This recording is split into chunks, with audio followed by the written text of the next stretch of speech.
The following is a special presentation of the qualifying round of the World Baseball Classic. Since 2006, the game of baseball has been featured prominently on the global stage. Every 4 years, some of the top players in the sport gather to compete for the title of World Baseball Classic champion. It's that rare chance to put on your nation's colors and represent your true home team. Qualifying for the 2017 WBC started a month ago as Australia punched the first ticket. And Australia is going back to the World Baseball Classic. Now Nicaragua, Germany, and the Czech Republic join host country Mexico in the fight to join the tournament fray. The World Baseball Classic qualifying round from Mexicali is next.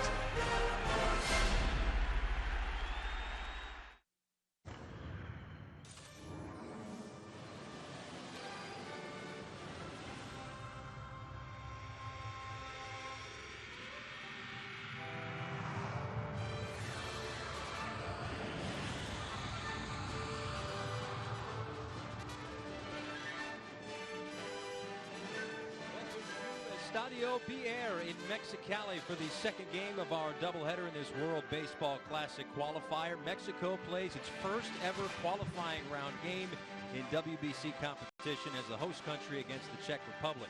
So we're underway. Again, this is game 2, day 1 of our modified double elimination format. 6 games over the course of 4 days. The winner from each of these qualifiers, which are around the globe, are going to be headed to the 2017 WBC tournament. With that, we welcome you inside our broadcast booth. Paul Severino, Major League veteran Alex Cora. This has been a terrific beginning to our tournament here with a wonderful, wonderful extra inning game, Nicaragua over Germany. So now it's the nightcap. Mexico's the host country. Should be a fantastic atmosphere. And it also figures to be a tough test for the Czech Republic. And they know it's going to be a tough task. And one thing they're going to try to do, they're going to try to hang in there with them. And obviously it's a tough tournament to win, but when you play the host team right away, it's a little bit tougher.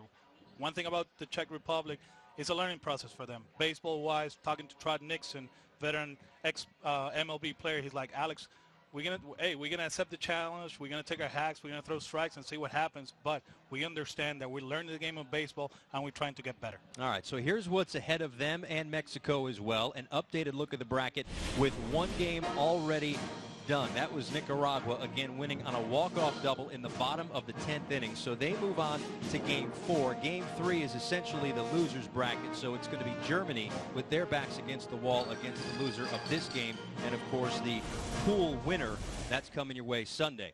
So now it's up to Adrian Gonzalez and Mexico. They are clear-cut favorites here in front of their host country with maybe a little bit of pressure. A lot of pressure. But one thing about Adrian Gonzalez, first of all, it's great that he's playing for his team. He understands that they need to win to play next year in the tournament. And it was very disappointing for Mexico that they lost in 2013, and he's a big part of what they're trying to accomplish. Obviously, his brother knows him better than anybody else. He's managing him, but forget about everything he does on the field. He can play defense, he's for power, he's for average. The great thing is that he's playing here in Mexicali, and the whole the atmosphere is going to be tremendous when he comes to the plate. No doubt about it. Adrian Gonzalez and Mexico trying to go back to their 4th World Baseball Classic. And earlier, Alex had a chance to catch up with Egon and Fernando Valenzuela. Oh, I think it's a good idea, to have it, this kind of baseball over here in Mexico. So, but I'm more relaxing because I'm outside the lines. So Adrian has to be inside. So you're relaxing. Adrian is playing. How you feel about it, Adrian? It's great, just being able to play here in Mexico in the great Mexican baseball town of Mexicali. They have an incredible fan base, and obviously people from all over Mexico are here to watch us play. And it's important for us to get out there and win this qualifier so we can be in the WBC next year. And our crowd is one of the best crowds in every WBC, and they bring the noise, and they definitely lift us up. Being part of the WBC myself, I know what they mean when the country stops. And in the 80s, I know the country stopped for you. Talk to me a little bit about the Fernando Mania and how the country just took you and make you an idol. Well, in that moment, it's hard for me to realize, what's going on over here in Mexico. But after I'm retired, I'm out of baseball, and that's when I'm find out, how the people follow the baseball. So that's a good feeling, and I was lucky, to have a chance to be in a team organization like LA Dyers. A lot of people from Latin America, Mexico, and LA. So I think that was helped me a lot. Adrian, I always say that baseball is a family event. Obviously for you, it's a really family event here with the Team Mexico. How you feel about playing for your brother? Yeah, I know. I don't know if I should call him Skip, Chief, or Bro, but it's great. I think my brother did an incredible job for Mexicali in winter ball. He won Manager of the Year, and he won the opportunity to manage Team Mexico, and I'm sure he's going to do a great job just like he did all winter. And it's fun. It's fun to have both my brothers on the team. It's going to be an electric atmosphere here as you just saw the pride of Mexican baseball past and present. A quick break, lineups, and first pitch in a moment.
And Alex Cora moments away from the first pitch here in the nightcap of day one. Mexico against the Czech Republic. They just finished a wonderful, wonderful opening ceremony. So they still have a little party yet to clean up here and get the field set. So while they do that, we're going to let you enjoy the 2009 World Baseball Classic film. We'll be back to Mexicali in just a bit. It began in 2006.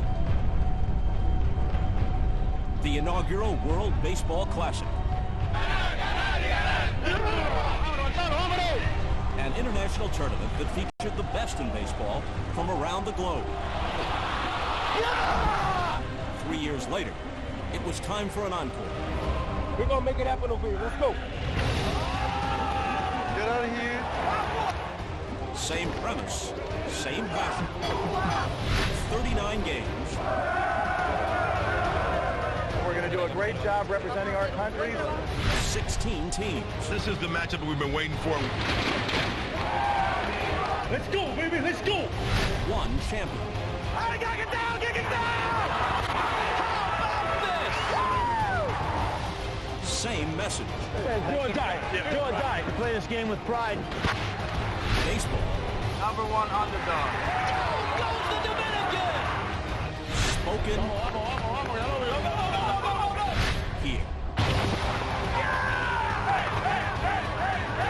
Major League Baseball Productions presents David Wright with a walk-off knock! an MLB Network exclusive. It's the most wonderful thing I ever done in my life. The 2009 World Baseball Classic film.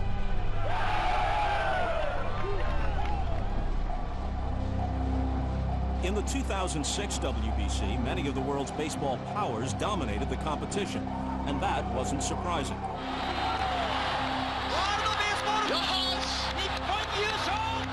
3 years later, all 16 teams were back, but some had gotten markedly better. Hit the ball on the bottom of the ball, it's going to go up, isn't it? If you hit it on the top of the ball, it's going to go down. If you look at the first World Baseball Classic and you look at this one, I think you're starting to see some countries have gotten really competitive. Fundamentals of throwing to first. We're working on it. The tournament began in Japan, where Team China was the first to show just how far it had come. We play this game with pride from the first out to the last out. You understand? Hey, come on, Ray Bartlett, come on! And the guy who signed out of the tryout camp goes yard, Ray Chang. The first World Baseball Classic victory ever for Team China.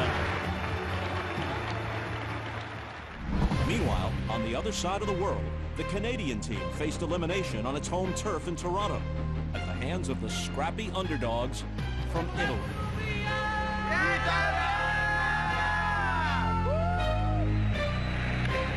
Norvia into the alley. That's going to score a run.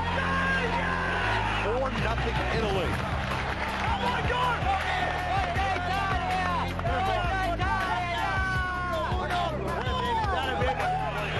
Italy has just beaten Canada. What an amazing upset on Canadian soil. This is such a great experience. I mean, you see the reaction we're getting right now. We couldn't be happier. The visiting team was in a festive mood in Canada, and so was the host team in Mexico. But their party was about to be crashed. Same thing all the way, green pole all the way around. We're pretty much the same. All right? Any questions? Good luck. Come on, man. Have a good one. We'll see what happens. And this blow would be dealt by the upstart Aussies. The Australians erupted for 22 hits. Up. Second base. Big ball, be nice. Way back, and that's gone! Australia ends up routing Mexico 17-7.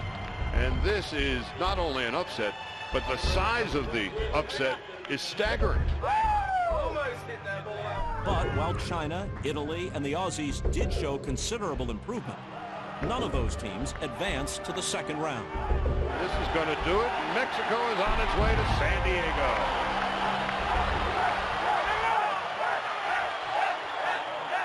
One team that, at least on paper, looked like a juggernaut was the favorite in Pool D, the dominant Dominicans. With so many big league stars in its lineup, the Dominicans looked like prohibitive favorites against most of the field. Their first foe was Team Netherlands, which featured few, if any, all-star candidates.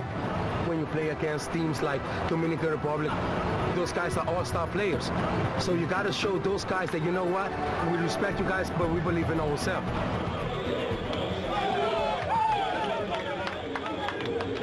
But baseball is not played on paper, and in just a game or two, form doesn't always hold. Ramirez up and off the mark, throws it away. 2 runs will score, then hang on, folks. The Netherlands have taken a 3-0 lead. And with that lead, the Netherlands leaned on its ace in the hole, pitching coach Bert Blyleven, with his 287 big league wins. Get yourself set, under control, hit the spot. That's all. Have fun out here, man. And 5 Dutch pitchers had the time of their lives, shutting down the Dominican attack. All right, good. All right. That away. Down by a run in the ninth, the Dominicans made still another costly mistake. Third base, they got him. He's out. Oh, what a play. And the Netherlands has beaten the Dominican Republic 3-2. Just absolutely unbelievable. We talked about someone in this tournament was going to knock off somebody really good. And I tried to sell them on the idea, why couldn't it be us? 3 days later, the Dominican Republic got the chance for some Major League revenge with a trip to the second round on the line. It was surprising enough that the Netherlands beat the Dominican Republic once. To do so twice would be a near miracle. As long as we come with the same love and the same strength and knowing that we still can do and believe in each other, I think we can accomplish that again. For the first 9 innings, the Netherlands held the powerful Dominicans scoreless. Down goes Ortiz. Let's go, let's go, let's go!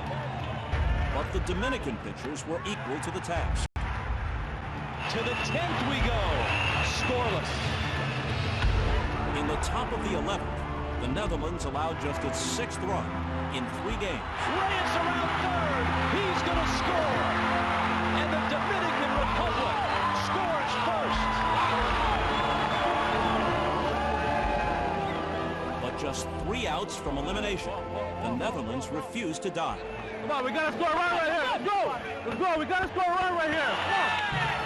Drive to right center field. Sit down, sit down, sit down. Yeah! They tied it. How about this? And then, the seemingly impossible happened. Ground ball. The glove. Oh, my Lord. They did it. They win it.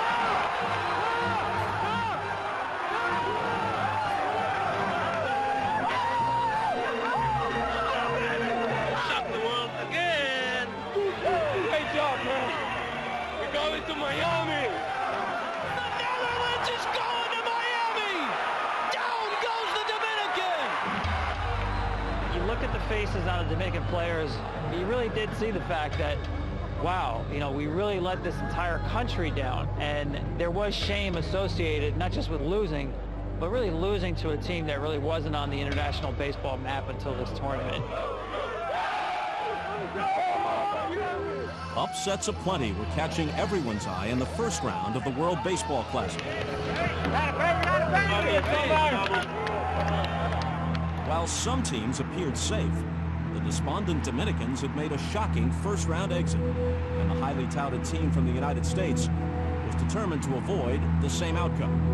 USA! USA! There's a lot of pressure that we put on ourselves, a lot of pressure representing the United States of America, so you know, we take it very seriously. The USA opened Pool C competition against the host team in Canada. Team USA is up. They had a 1-run lead in the 9th, but Canada put the tying run in scoring position.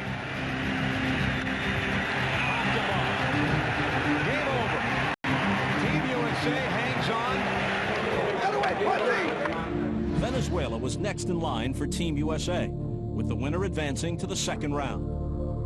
USA! USA! Let's get like 8. Let's get like 8 right now. And Curtis Granderson's grand request was answered. Come on, come on, come on, come on, come on, come on! 2 runs in. I gotta get down, get down!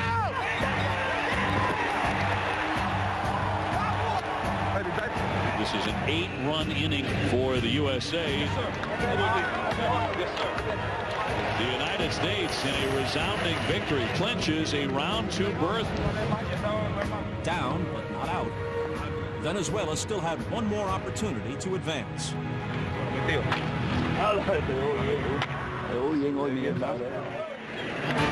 there's another vapor trail. 4 home runs in the 5th from Venezuela.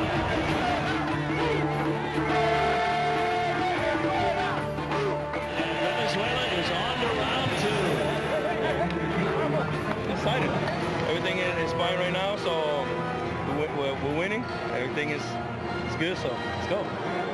Team Venezuela had moved on despite their 1 loss, as did 2 first-round teams that had gone undefeated.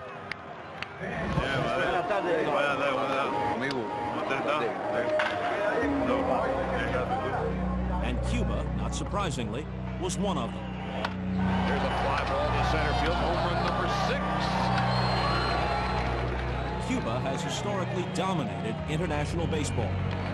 They've been in the finals of major international tournaments 50 times in a row now, on 43 occasions. They won the gold medal. There's no record like this anywhere in sports. They just have instilled in them this belief that they can win. But their most recent results had left them hungry, having lost the gold medal game to Korea in the 2008 Olympics and the first WBC championship game to Japan in 2006. More ball, there's a fly ball to left, and it's deep, and it's gone! Giovanni Peraza has given the Cubans the lead. Team Cuba cruised out of Pool B unscathed, as did another powerful team. And Puerto Rico was playing in their homeland.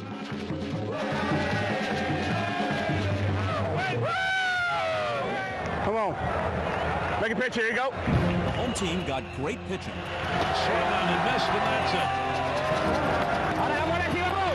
And timely hitting. Nice shot, base hit. Gonzalez scores. Rio scores. To outscore their opponents 15-1 as they posted a 3-0 record.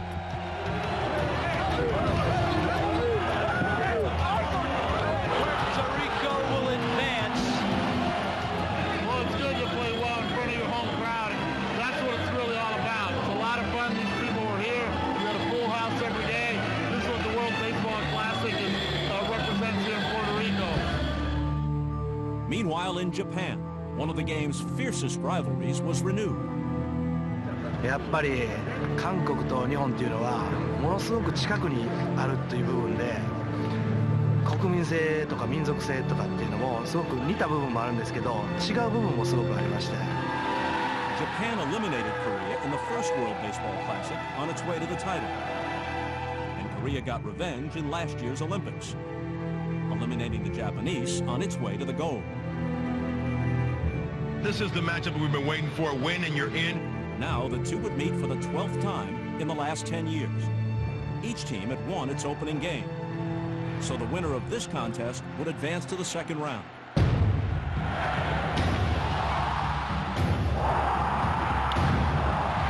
That ball is way back and out of here. Japan would send its rival a powerful message. Japan wins it 14-2, and Ichiro Suzuki, Daisuke Matsuzaka, and Team Japan, they're moving on. Eventually, Korea would join Japan in the second round. And you had the feeling the world hadn't seen the last of this matchup.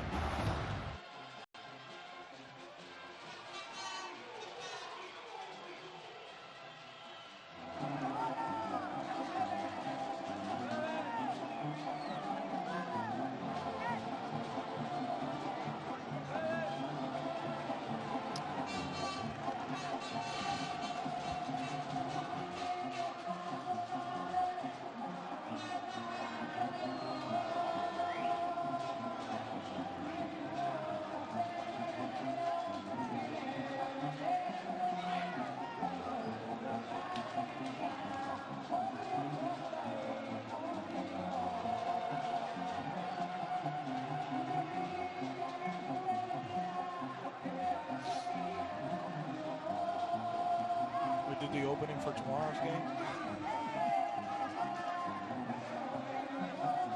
Oh, boy. Oh.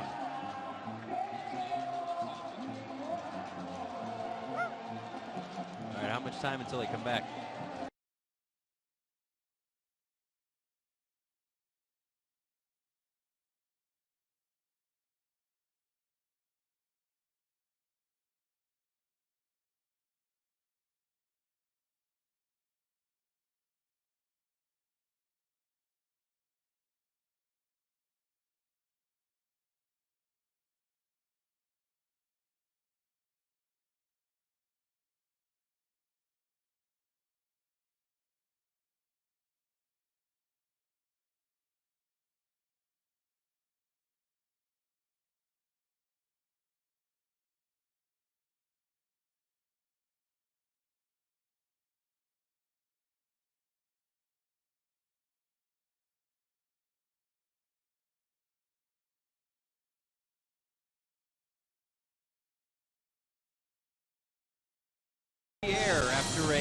wonderful ceremony and the slight delay afterwards. We welcome you back here to Mexicali. A quick look here at the Czech Republic lineup that will face Mexico here tonight.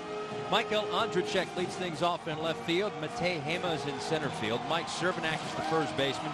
Jakub Malik is in right field. Peter Sek, the DH. Martin Cervenka is the catcher. Peter Zima is at third base. Martin Schneider is at shortstop, and Jakub Hakmar is the second baseman tonight. So this is Team Czech Republic. They are up against a tough team here in Team Mexico, of course, the host country. And they will also face Alejandro Soto, who's a bit of a seasoned vet, of course, for Team Mexico as they look to protect their home turf here. See what he did in 2015. 19 starts, a 7-6 record with a 5.11 ERA. 30 years old, and he is the guy who's going to have to kind of deal with that delay a little bit, but maybe not so much the opposing pitcher, Marek Cervenka, but still kind of a rough go because we thought it would be a 7:35 local time start. Here we are, it's 7:55 local, and still no first pitch. So the delay. The delay and, you know, the preparation of the players. Yeah. They have batting practice a while ago, and you think the game is going to be a certain time, but obviously the ceremony, which was outstanding. Great. It took forever. And as a player, you get a little bit anxious. You know, sometimes the guys that pay the price are the pitchers. You know, you're still thinking about what I'm going to do, the game plan. I have to find the strikes on, you know, with my pitches, get ahead and all that. And all of a sudden, you're still waiting, and you get a little bit anxious. So we'll see how it works for Soto in the start of the game.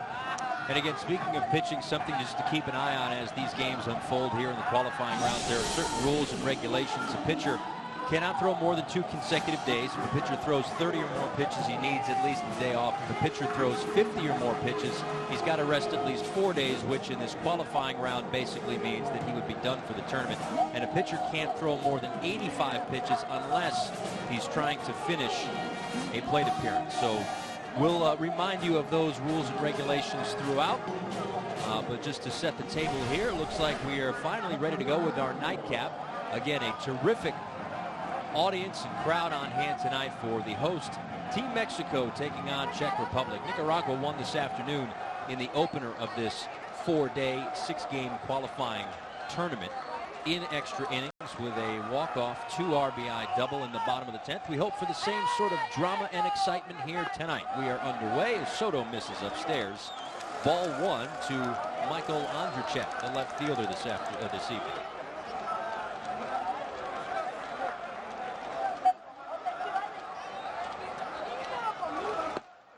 Swings and misses, and now a ball and a strike. Ondřiček, 26 years old, was born in the Czech Republic, and with his team in Europe, a .320 average, a couple of home runs, 23 RBIs in 41 games.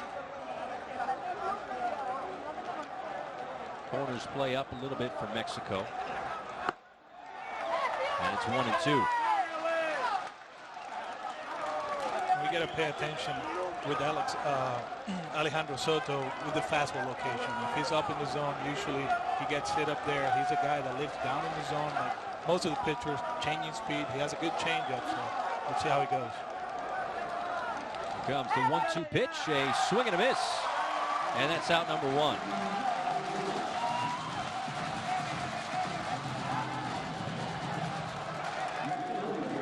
Talk about it in the pregame show. I mean, the Czech Republic is a team that probably is not at the caliber of the Mexican team as far as names and the caliber of baseball they play. Most of these Mexican guys, they just ended up playing winter ball, and now they're getting ready for the summer league. So a little bit ahead in terms of baseball, but like we know, you know, in baseball anything can happen. You know, you take your chances, you can run into fastball, hit a home run, it's 1-0, and also you take it from there. Matej Hema takes a called strike.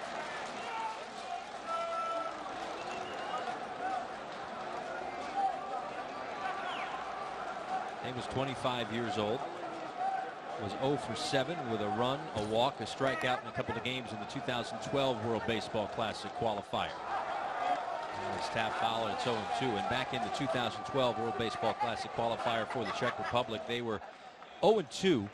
They lost 16-1 to Germany and 12-5 to Great Britain. So they are certainly fighting an uphill battle, at least on paper. But as Alex alluded to, this game is not normally played on paper.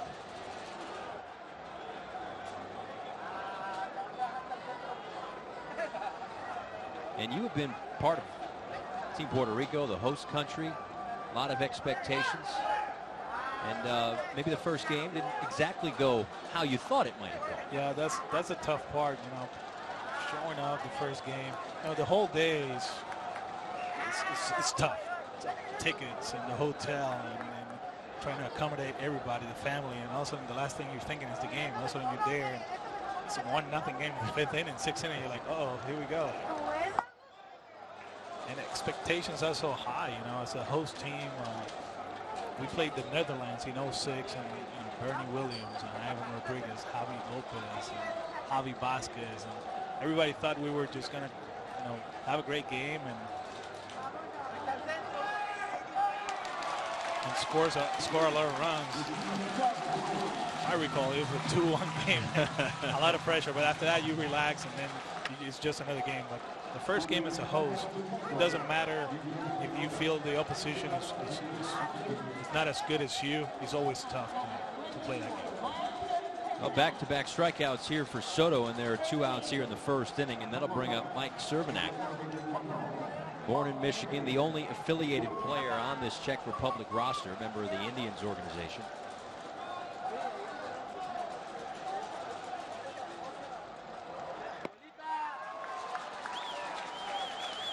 Mike is a guy that, you know, he's been playing for a long time. He's been a veteran of Winter Ball too. He's played here in Mexico, so probably their best player, their best approach at the plate is Mike Cervenak. Here comes the 0-1 from Soto, a swing and a miss. And look, it's only 11 pitches, but he has looked good so far. He's again through a batter, 2 batters and change. Looks to be overmatching just a bit. Here comes the 0-2. Misses, ball and 2 strikes. And Soto, he pitched this year in the Mexican Pacific League in the winter. He led the league in ERA.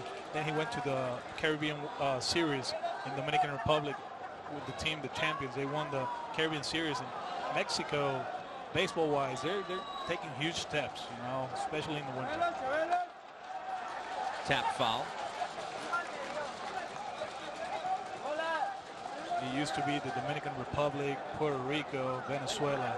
And now, you know, with guys like Adrian Gonzalez playing at the big league level, Oliver Perez, who's been doing it for a while, you know, he kind of like reinvented himself. You know, he was a starter, then he's a reliever now. I mean, I know soccer is huge here, but baseball is up there too. So 2 strikeouts for the first couple of outs for Soto. And he's able to strike out the side here in the first inning, setting the tone nicely for the host country, Team Mexico. 3 up, 3 down, and we'll see Team Mexico hit when we come back.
The first inning, and now we'll see the Mexican squad hit. Here's a look at their lineup. Leading things off in right field, Sebastian Elizalde.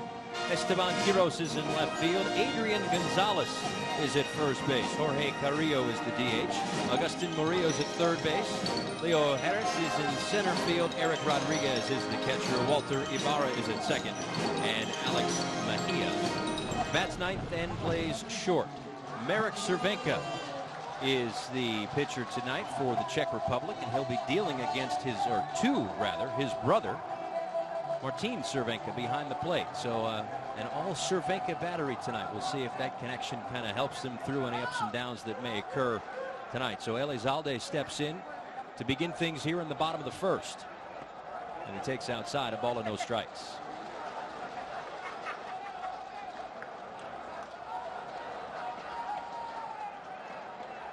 See what Elizalde did in 2015, member of the Reds organization.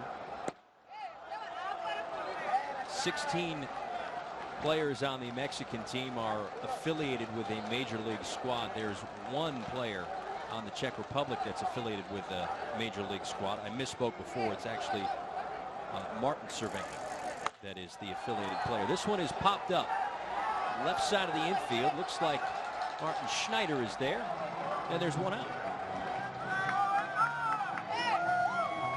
And Sebastian Elizalde up 2-0 in the count. And I don't want to get ahead of myself, but sometimes this is what happens. You know, you try to do too much.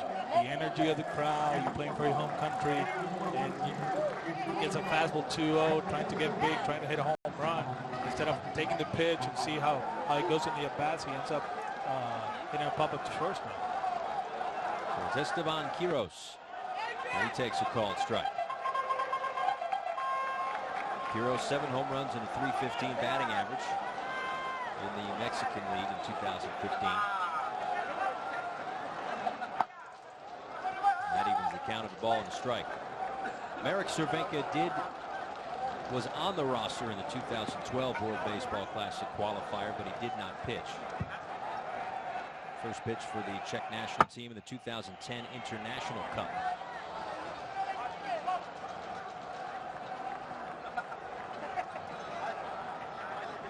One thing you got, as a pitcher, you might think there's no room for error. It should be the other way around. Just throw the ball, attack them. Nobody think they can beat them, so why put pressure on yourself? There's no scouting reports. They don't know the patterns. So you throw the ball to the edges of the plate, and all of a sudden you start getting outs, you start getting confidence, but you shouldn't feel pressure, on the mound, because it's kind of like the world against you. So you should be relaxed and get ahead in the count and go from there. Yeah, and while we were waiting for them to get the field ready after the ceremony, we took a look back at the 2009 World Baseball Classic film, and I mean, a nice little refresher of what this tournament certainly can be, and certainly a team like the Netherlands back in 2009, surprising everybody and knocking out the Dominican Republic. And that Dominican team, we were in the same venue. We were in Puerto Rico, and we're like, no way they can lose to the Netherlands.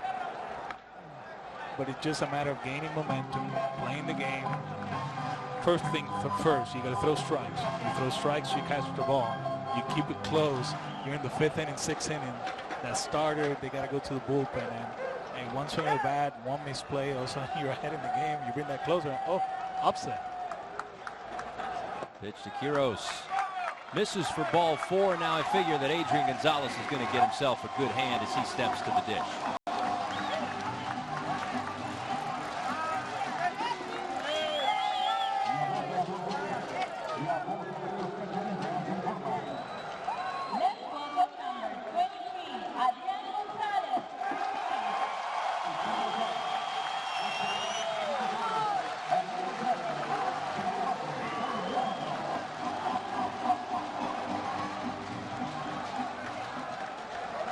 Adrian steps in, clearly the star around here for this tournament. When he walked onto the field for yesterday's workout, I mean, there were people here enjoying the workout with a couple of beverages along the way as well, but they were enjoying the workout, getting a chance to see these guys kind of in their natural habitat, a non-pressure, non-game day but the cameras were out taking pictures of Adrian Gonzalez. He was doing the interviews, signing the autographs. I mean, he's the ticket.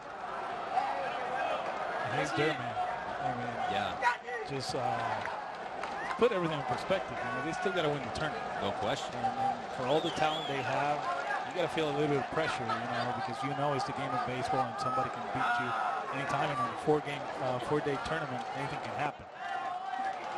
And for a guy like Gonzalez, everybody expects him to go 12 for 14 with 5 home runs, and it doesn't work that way, as we know. He's ahead in the count here. 2 balls and a strike with 1 out, and Quiros on at first after the walk. Throw behind the runner, but back is Quiros.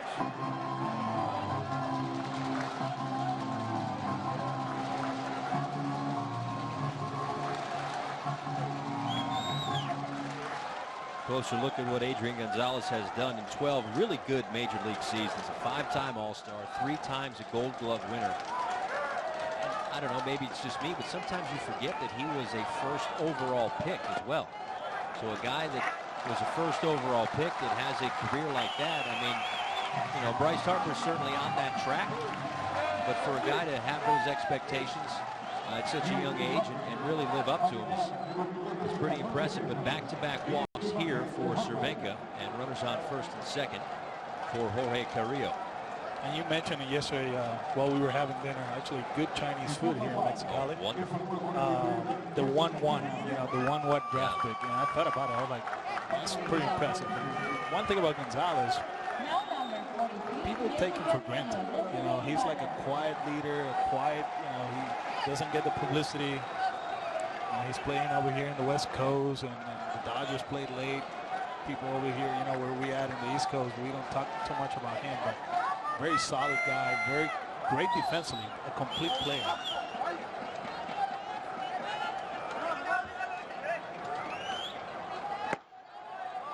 Moore catches the outside corner against Carrillo.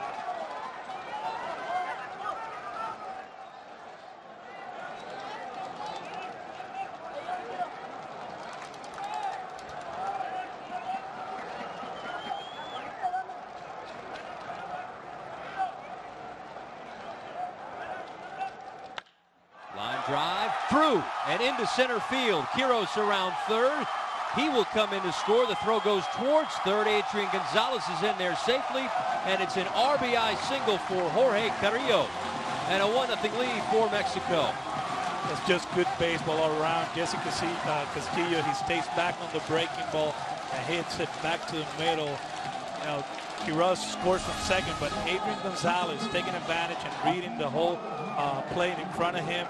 He does not hesitate. As a base runner, yeah, we know you got the third base coach, but if the play is in front of you, you make your own decision. Adrian Gonzalez taking advantage, going from first to third, and he came here to play. That tells me that he's in, for a big leaguer to just take time off from your big league team, the Dodgers, and come here, try to take this team to the WBC and goes in the first place. He will go from first to third. He's telling me a lot about Adrian Gonzalez.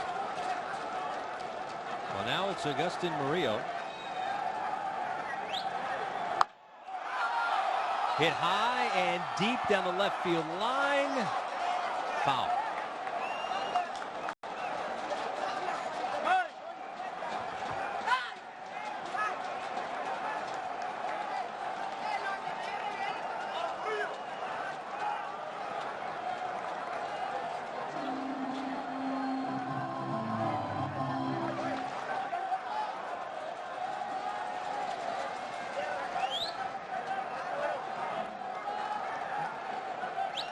Murillo takes a called strike.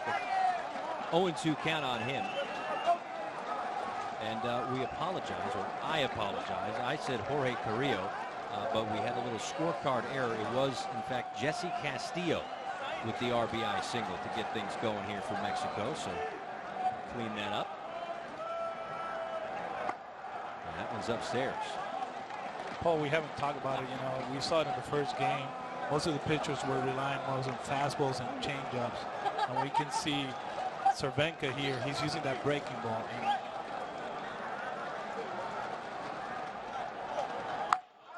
Line shot, left field. Moving over and making the catch is Andrzejczyk. Adrian Gonzalez will come in to score, and Mexico extends the lead. It's now 2-0. So what I was saying about fastball changeups, we always talk about spring training in Phoenix, in Arizona. Breaking balls, they're not as sharp, because of the dry air, the altitude. And we saw 2 breaking balls from Cervenka, one to Castillo. He hit he got the hit up the middle, and then Murillo, he got a hanging breaking ball. He almost hit out of the ballpark, and then the next one hits a rocket to left field. So that's something pitchers have to make adjustments. They got to rely a little bit more on fastball. If they're going to go off speed, I think changeup is a pitch that they have to go to. So Mexico's got an early 2-0 lead, and that'll bring up the center fielder, Leo Harris.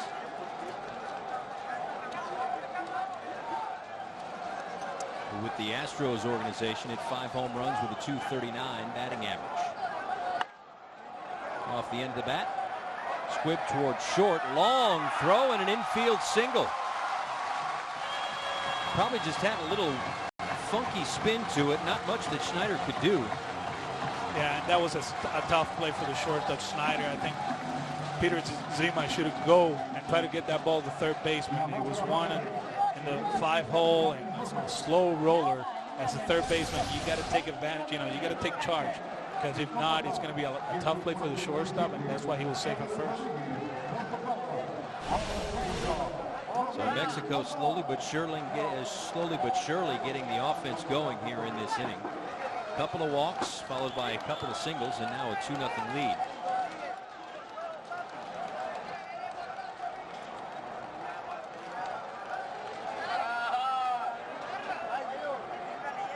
It's Eric Rodriguez taking the ball.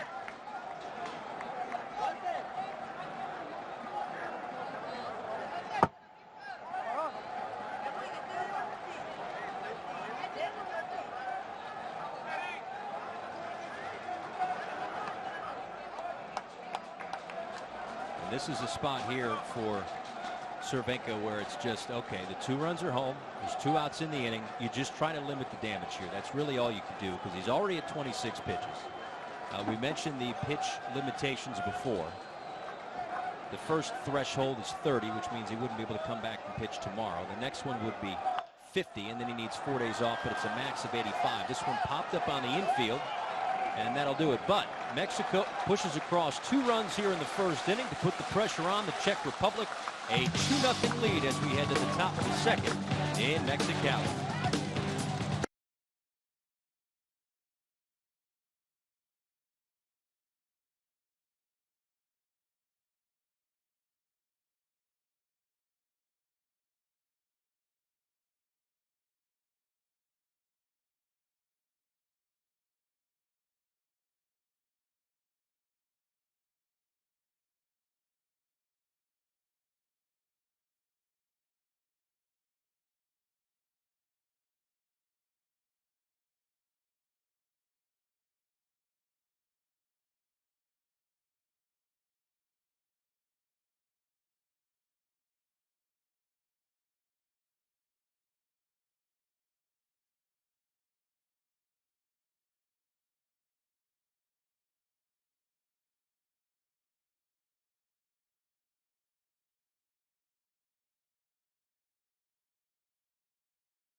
Quick look at some of the pregame festivities.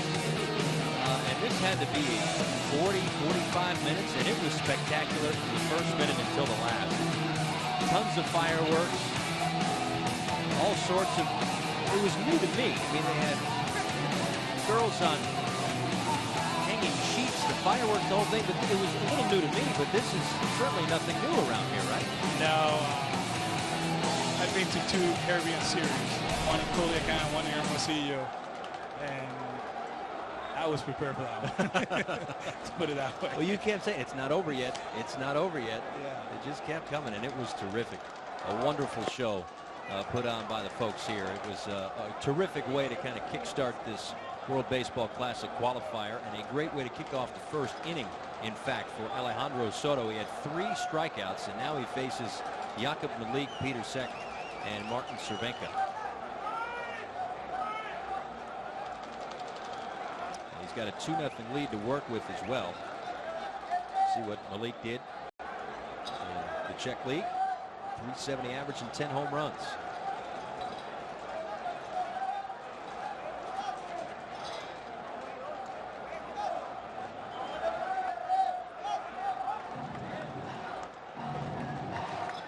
So you had the long wait because of the ceremony, and then very long inning, you know, the first inning. You can see Soto up in the zone with the fastball. And it wasn't just the ceremony which kind of pushed everything back. It was also the extra innings, too. And I know that baseball players are creatures of habit. If the game is at 7:30, I get to the ballpark at a certain time. Batting practice is at a certain time. Meal is at a certain time. So there was a lot of uncertainty for both of these teams, obviously. I'm not trying to make excuses. Both teams had to deal with it. But the extra innings and the shared clubhouses kind of threw everything off just a little bit.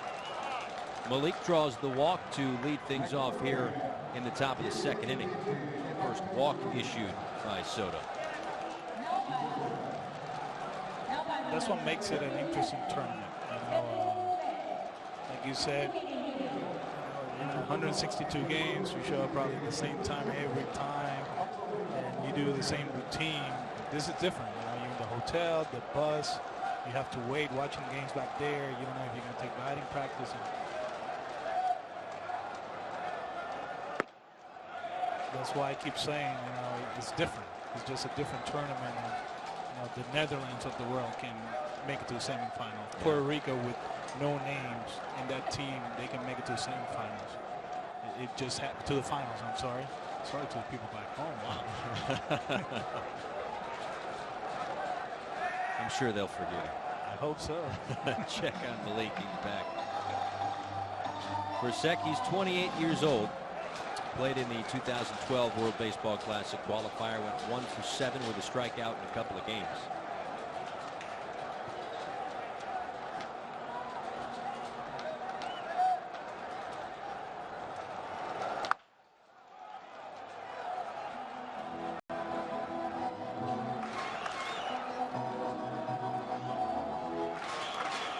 Signed with the Reds back in 2006 when he was 18 years old. In fact, was the first position player from the Czech Republic to sign with a big league club and play in the minor leagues.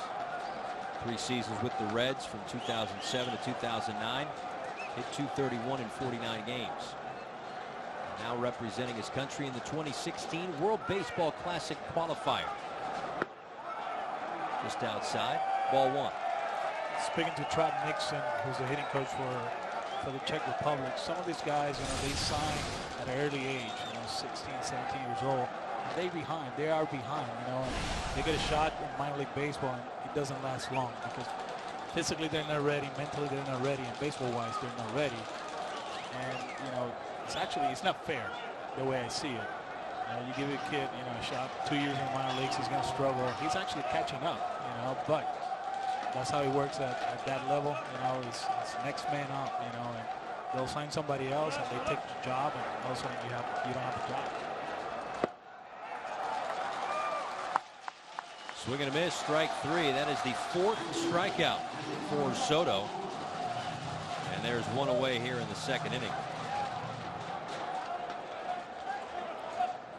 The other thing that's a little difficult for the Czech Republic team is that these guys, they're not, you know, waking up, going to the gym, playing baseball all day. maybe take some extra BP or work out or do whatever, and then go home and do it all again tomorrow. These guys are working regular 9-to-5 jobs and trying to fit baseball in somehow, some way. I mean, it takes you back to like the high school days where you're in school all day, and then you have to go get your work in. So it's tough for these guys to kind of balance that work, baseball, life balance. Most of the people that we know, when they do that from 8 to 5 and they play baseball at night, it's a hobby. Yeah. You know? Just doing it because they're having fun with it. But these guys are representing their country, so it's more serious than just show up and just have fun playing the game. The 0-1 to Martin Cervenka. Takes a called strike, 0-2. Cervenka, 23 years old, member of the Cleveland Indians organization, the lone player that's affiliated with a big league club on the Czech Republic team. Was on the roster for the 2012 World Baseball Classic qualifier, but did not play.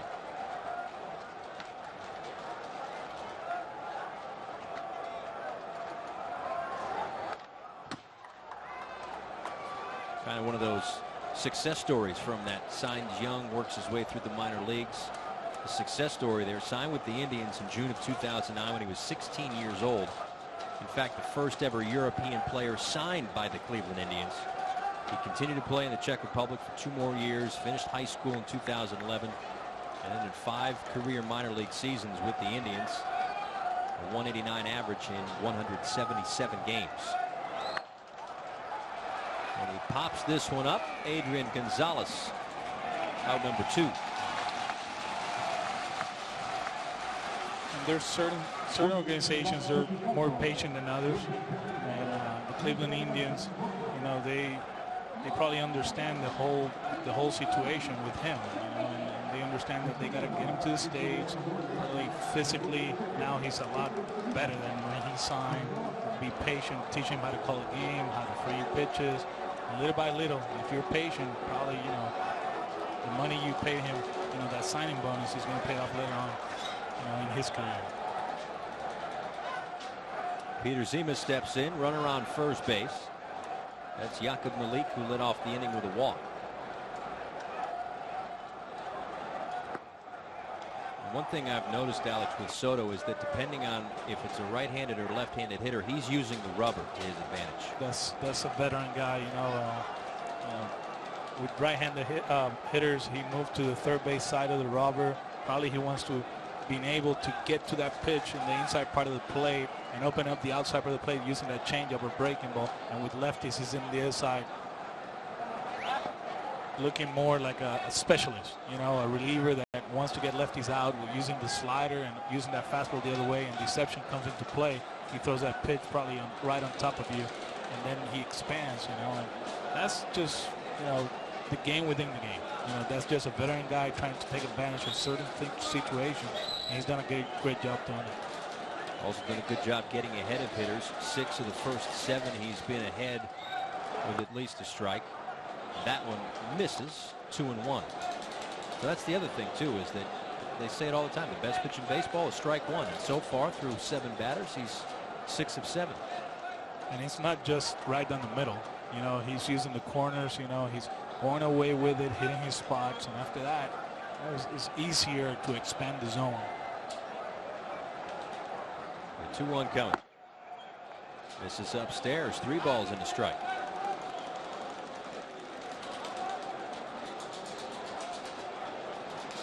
He struck out the side in the first inning. 3 consecutive batters and added a 4th strikeout here in the second. He also issued his first free pass, looking to avoid his second. With Malik off first and 2 outs. Here comes the 3-1 pitch.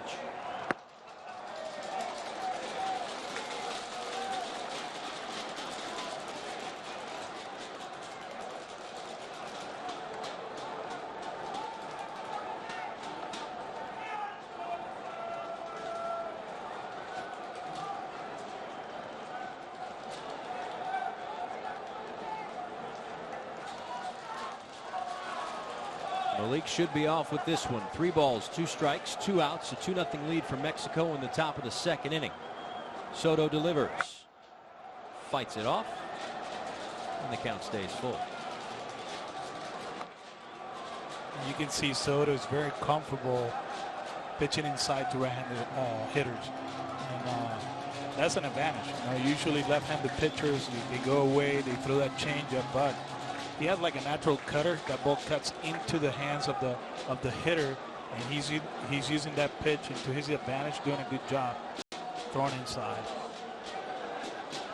Again, the payoff pitch, well, this time it'll have to wait. They check on Malik over at first.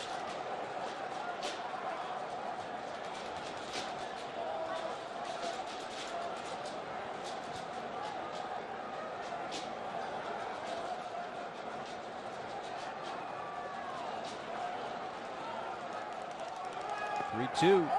Got him looking. Fifth strikeout of the night for Alejandro Soto. He strands a runner here in the second inning as Team Mexico will come to bat in the bottom of the second, up 2-0.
Air, Paul Severino and Alex Cora. Game 2 of day 1 of the World Baseball Classic qualifier here in Mexicali. Due up for Team Mexico in the bottom of the second, 8, 9, and 1. Walter Ibarra, Alex Mejia, and the leadoff hitter Sebastian Elizalde. First pitch to Ibarra is in there for a strike. 305, 3 home runs in 2015 in the Mexican League for Ibarra. Playing second base tonight and takes outside. 1-1.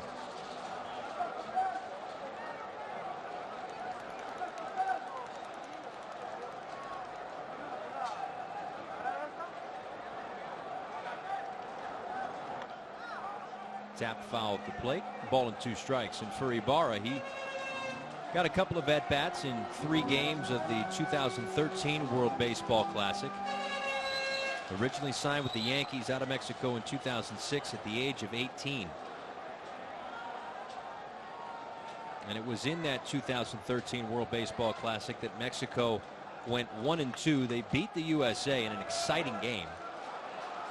Ibarra goes down looking at strike 3.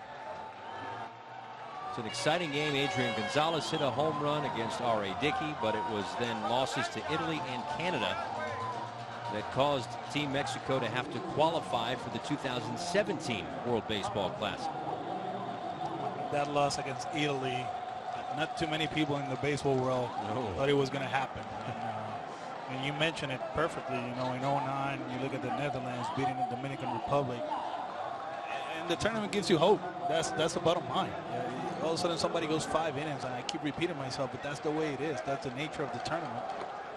Somebody goes 5, and then somebody runs into a fastball, and the way bullpens goes, you know, you don't have scouting reports, and this guy has a pitch that you haven't seen, you know, and by the way you figure him out, the next guy's coming. on the ground. Nice play over at third by Zima across the diamond. Terrific glove work over at third base by Peter Zima. That's out number 2. And Zima reacting very well with this ground ball. It was actually an in-between hop, and you could see he has good hands. You know, he put himself in a tough position, but he reacted quick to it, and then after that, he took his time throwing to first base. And third base is such a tough position to play because infield defense is about angles, and you don't have too much time to react to that and get the right angle. He just did step to his left, gets it in between hop, quick hands, gets the out. So now it's Sebastian Elizalde. Line drive caught over at second base by Jakub Hotmar. Nice play. Couple of reactionary defensive plays for the Czech Republic and a quick inning for Marek Cervenka. 3 up and 3 down. And a couple of sparklers on the defensive end as well. A 6-pitch inning. That's exactly what Cervenka and the Czech Republic needed. 2-0.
This was pregame. Part of the opening ceremonies here was a living legend, certainly in Mexican baseball, Fernando Valenzuela throwing out the first pitch. And look, I mentioned it before. You had a chance to talk with both Fernando Valenzuela and Adrian Gonzalez, who caught the first pitch.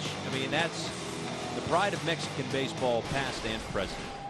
Yes, and you know, talking to them before the interview, you know, it's just how proud they are of what's going on with baseball in Mexico. You know, not only hosting these big events, but you can see that, you know, more big leaguers are making an impact at that level. They're more star players, and that's what it's all about. You know, when guys start getting to that level and they start impacting the game, then people are going to start playing the game a little bit more in your country, and it's just a fever, you know, and they enjoy it. They've done an outstanding job during the winter, you know, with that league, the Pacific Mexican League. For me personally, the best league. Line drive, center field, moving over to make the catch is Leo Harris. Sorry about that. No, sorry about that. You know, for me personally, the Mexican League actually is the best winter ball league right now in the Caribbean. You know, better than Dominican, Puerto Rico, and Venezuela. Their stadiums are great. The facilities are outstanding. The fans, well, you can see it here. This is just a normal night during the winter, so it's fun to play. Actually, they used to be like the bad teams in the Caribbean Series. Now they won 4 out of the last 6. So that's what it's all about. It starts with Fernando Valenzuela, Adrian Gonzalez. You know, those are the guys that, you know, they open the path for the other guys, and people are loving it. After the Martin Schneider line out to center field, Jakub Hotmar, the second baseman, steps in and fouls the first pitch back. It's 0-1. So make it now 8 of 9 first pitch strikes tonight for Alejandro Soto. The pitch count's moving up there a little bit. Now this is 39th pitch. And 0-2. In fact, the only hitter in which he started 0-1, or check that, 1-0, was the leadoff hitter. So they get 8 straight batters that he has gone 0-1, and that's, maybe it's a little different in a scenario like this where there's some sort of a pitch limit involved, but generally speaking, that's the way you're going to find success. The 0-2 to Hotmar, a swing and a miss, and that's the 6th strikeout of the night for Alejandro Soto. And Soto in total control, setting everything up with the fastball. He's been pounding the strike zone with the fastball, away, inside, and then with 2 strikes, he can go with the changeup, he can go to that curveball. But like you said earlier, you know, first pitch strike, that's the best pitch in baseball. You know, he's doing that, and after that, he can expand. Not only with the breaking ball, he can throw that fastball up in the zone. He can go in the hands with the cutter, doing a great job setting hitters up. And it must be something about Michael Andrzejczyk, the only one of the 10 batters that he's faced that he has gone 1-0 on, and it's been twice to this same guy. That's baseball. Here comes the 1-0. 1-1. And to get back to your point about Mexican baseball and where it's at, I mean, there's some names here. Again, mentioned it before. It's 16 players are in affiliated baseball right now. And you could fill up this roster with even more big league talent. Never mind just guys that are playing in the minor leagues. Yes, and you know, one thing coming in here and looking at the roster, they can't even play without the players of minor league baseball or big leaguers. They can play with the summer league team of summer league players and the winter bowl players, and he's still a quality team. You know, it's a very good team. That summer league tournament they have is just like the AAA leagues that we have in the States.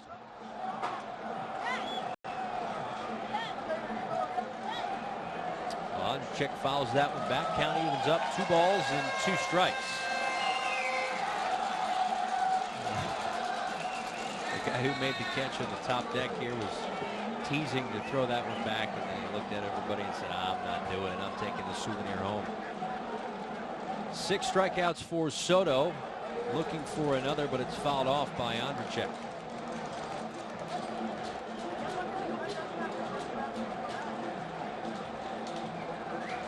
Pitch count is at 45 for Soto. Once he gets to 50, that means he's essentially done for the tournament. Can finish tonight up to 85 pitches, or a couple more if he needs to finish a plate appearance. But once he gets to 50, then he needs 4 days off, and his tournament isn't long enough. So that would pretty much end his qualifying round. But if he can pitch deep enough into this game, or at least the offense can put some more runs on the board, he will have gotten his job done. Again, the 2-2. Misses low, count runs full.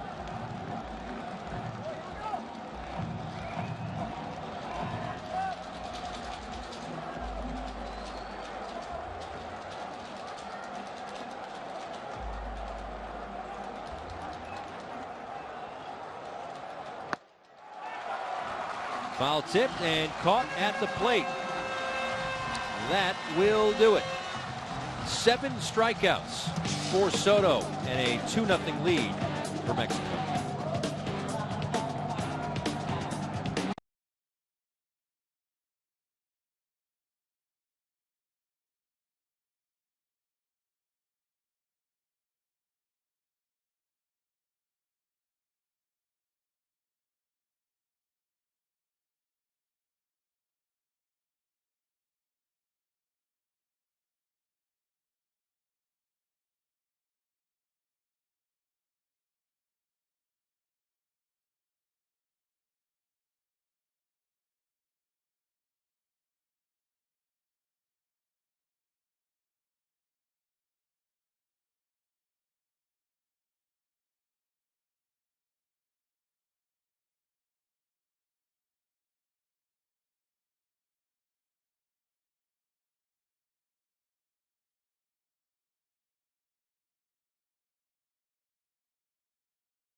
B Air, Paul Severino and Alex Cora with you. Glad you could join us for Game 2 of Day 1 of the World Baseball Classic qualifiers. Czech Republic trailing Mexico 2-0 as we head to the bottom of the third. Esteban Quiroz takes upstairs, a ball and no strikes. 2-3-4 due up for Mexico. Adrian Gonzalez will be next, and Jesse Castillo, who had the RBI single back in the first, is due up third. And how about that 6-pitch second inning for Cervenka after a 27-pitch first inning? I mean, if you want to kind of level out the pitch count a little bit, that's the perfect way to do it. And you start looking at the box score, you know, he walks 2 guys in the first inning. They ended up scoring. This one hit on a line to right field, but it stays up for Malik, and there's one away. And then in the next inning, you know, a great defensive play by the third baseman, a great defensive play by the second baseman. That's baseball. You got to attack the strike zone.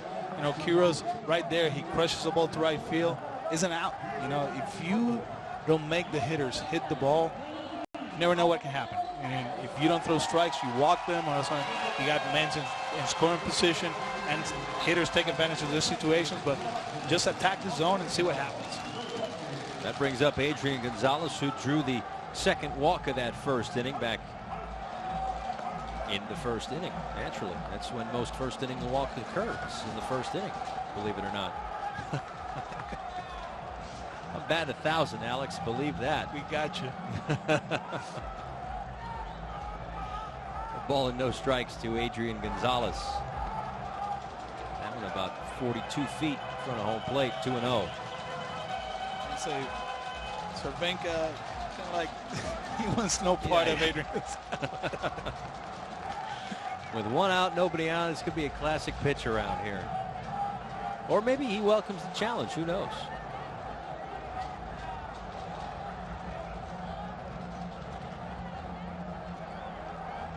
Two balls and no strikes. Misses outside. 3-0. And Adrian Gonzalez again looking to get back to what would be his 4th World Baseball Classic. In 14 games in the WBC, he has had some success. .431 average, 3 home runs, 12 RBIs. He's also walked 12 times, and he's staring another walk right in the eyes here. Only Cepeda and your buddy Carlos Beltran on top of that list with 15. And it's a walk for Adrian Gonzalez, and you hear some loud boos. I think they came to see him hit, if I had to guess.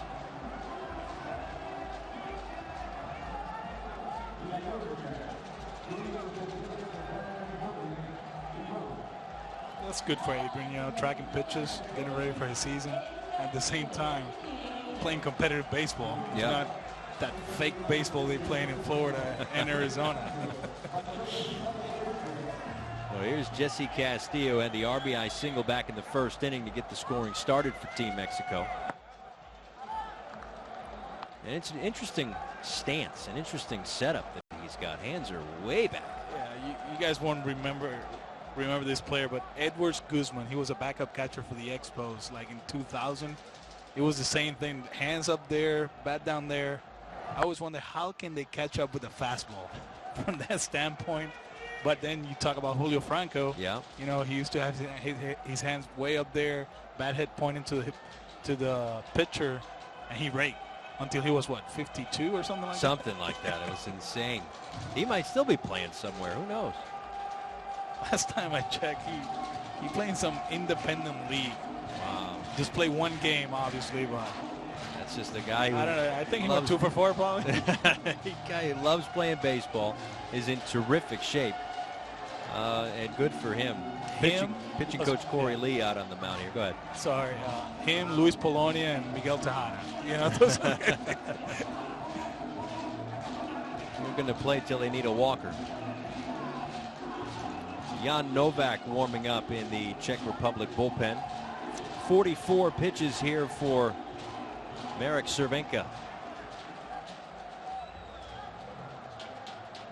1 out, and Adrian Gonzalez on at first after his second walk of the night. And now Castillo swings and shoots this one foul down the left field line. 2-1. talking about hitting mechanics, right there, Jesse Castillo, he gets a fastball 2-0 right in the middle. And probably he's been successful with his hands like that and doing all that stuff, but that's a pitch that actually you're looking to drive into the gaps, and he was way late, and it was just a fastball at 86 miles per hour. And whatever he's doing, I guess it's working for him, because in 2015 in the Mexican League, he hit .361. In 1,425 games in the Mexican League, 1,434 hits. So that's like a hit a day. This one hit in the air towards center field. Plenty of room for Hema. Puts it away for out number 2.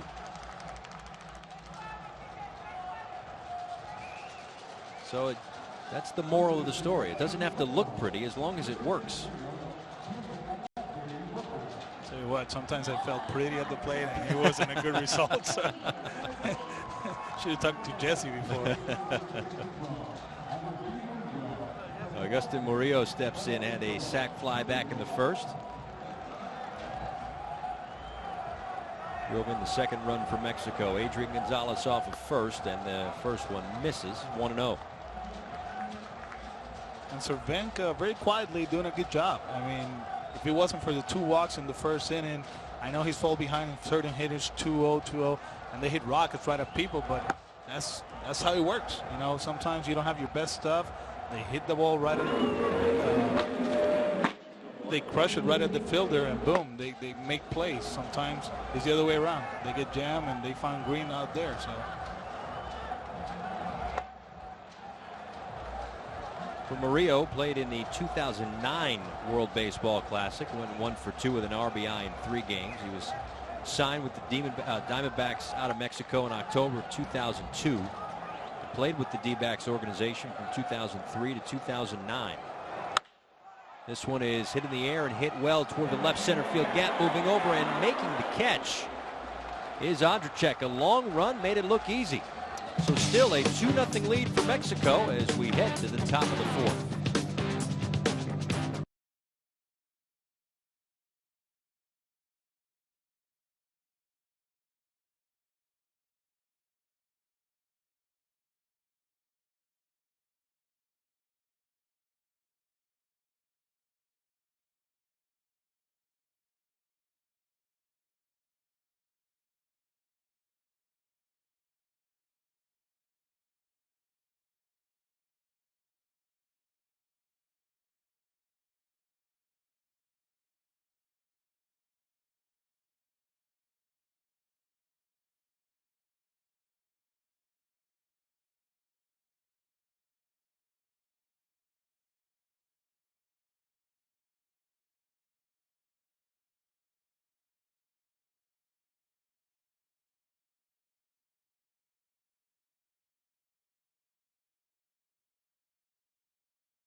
Presented by authority of World Baseball Classic Incorporated and may not be reproduced or retransmitted in any form, and the accounts and descriptions of this game may not be disseminated without express written consent. Paul Severino and Alex Cora back at Stadion B Air. It's a 2-0 lead for Team Mexico. A pitching change, which was delayed just a little bit because they couldn't get the bullpen door open in center field, believe it or not. I thought it was because of fireworks or something. I don't know.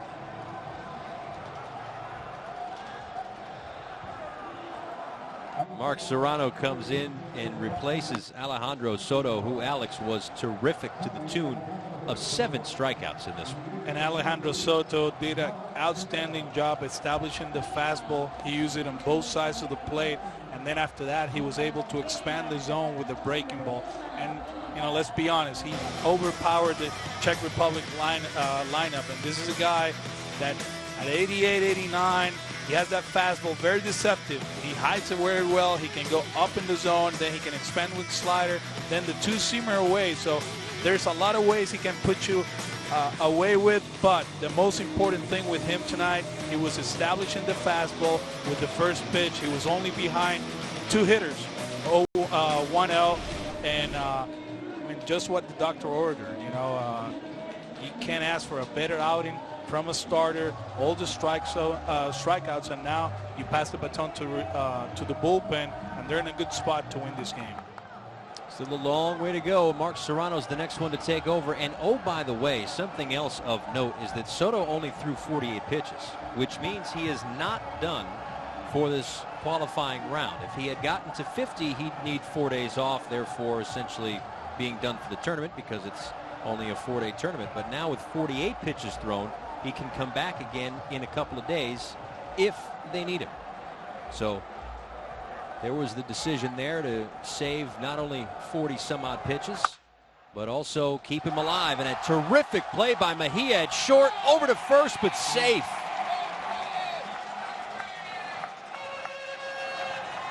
Matehima beat that one out. I mean, that was a rocket up the middle.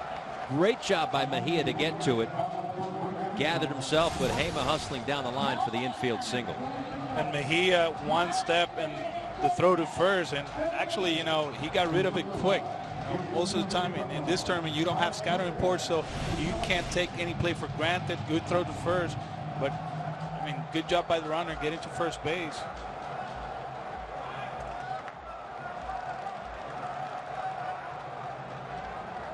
So now it's Mike Cervenak,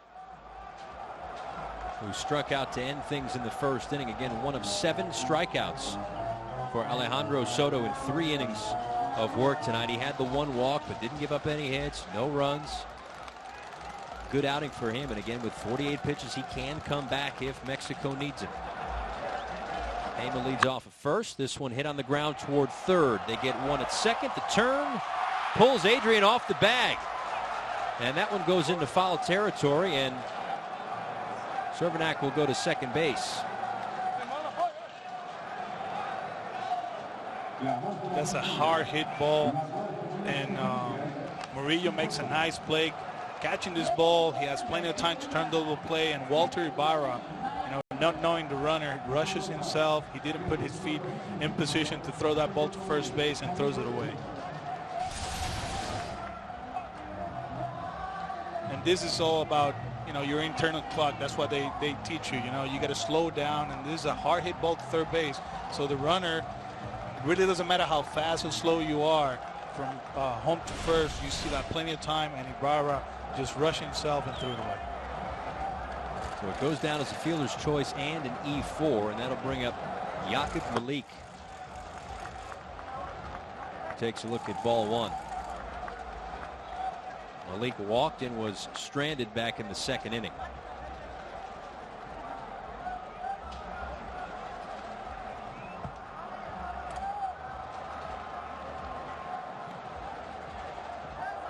So we'll see if the error comes back to haunt Mexico with a runner on in scoring position and 1 out here in the 4th.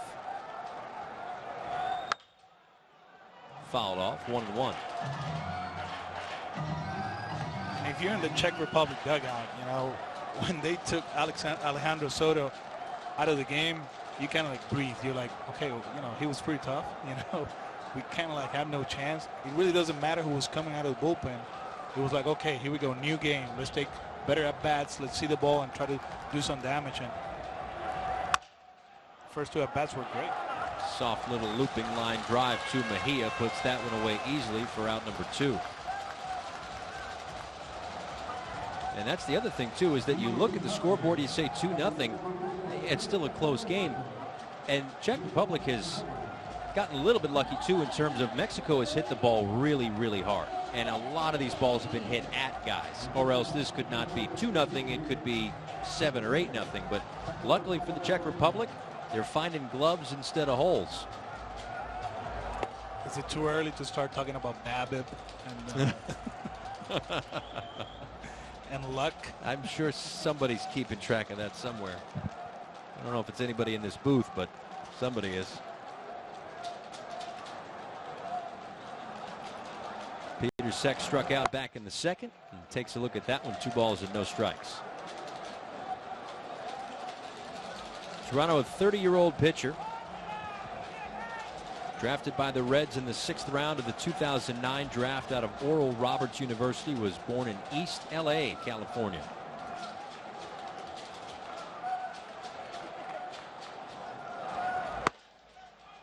Misses again. 3 balls and no strikes. And I know it might be a little bit dated, right, following the 2009 season, but had the best slider in the Red system at the time. So he was doing something right back in 2009, at least with that one pitch. Well, that one misses in a 4-pitch walk to Peter Cech. 2 aboard, 2 out here in the 4th. Paul, I guarantee you, for that slider to be great, he was spotting that fastball. Yeah. The one he hasn't been able to throw for strikes in this inning. He's been up in the zone. The Czech Republic has put good swings on it. And we talk about Soto establishing the fastball and then expanding with the breaking ball. Serrano hasn't been able to do that because he can't throw strikes with the fastball, or he's up in the zone, and the Czech Republic hitters are taking good hacks at it. The runner on second is Mike Cervenak, reached on the fielder's choice and the error. And Peter Cech is on at first after the 2-out walk. That brings up Martin Cervenka, who's probably seen a good breaking ball or 2 in the Indian system.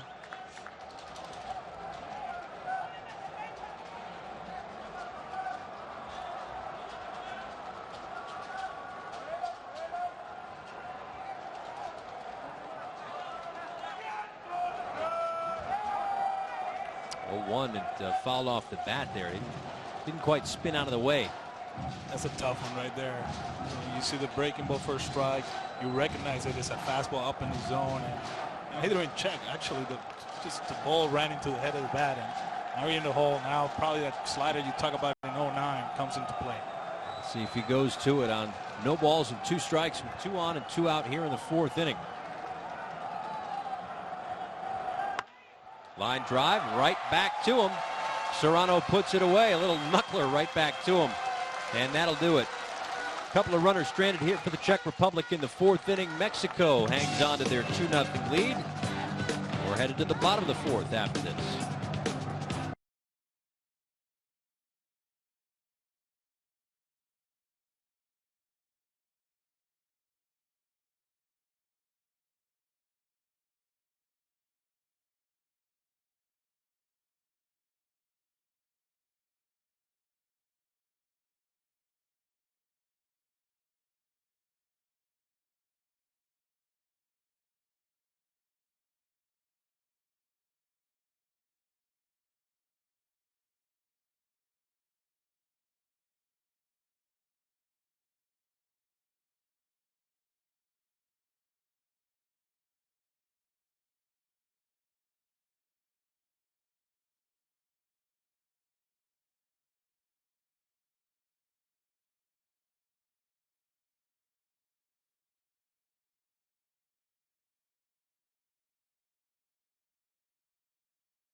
some notable Major League position players who were born in Mexico. The younger audience, and like myself, would remember Vinny Castilla and Erubio Durazo, with some other terrific names on that list. And again, it's a growing group of players. Probably the most famous was the guy who threw out the first pitch, Fernando Valenzuela, and it's carried over into this generation as well with Adrian Gonzalez. And when we look at that list 5, 10, 15 years from now, or 3, 4, 5 World Baseball Classics from now, we're going to see a lot of terrific players that have come through Mexico. And one of them is going to be Julio Urias, left-handed pitcher, 19 years old. Now, a lot of people thought he was going to pitch here, but everything they say about him is something special. I'm talking about Fernando Valenzuela, second coming. So yeah, it's high praise. You imagine that in L.A., Dodger Stadium, his first outing, that's going to be special.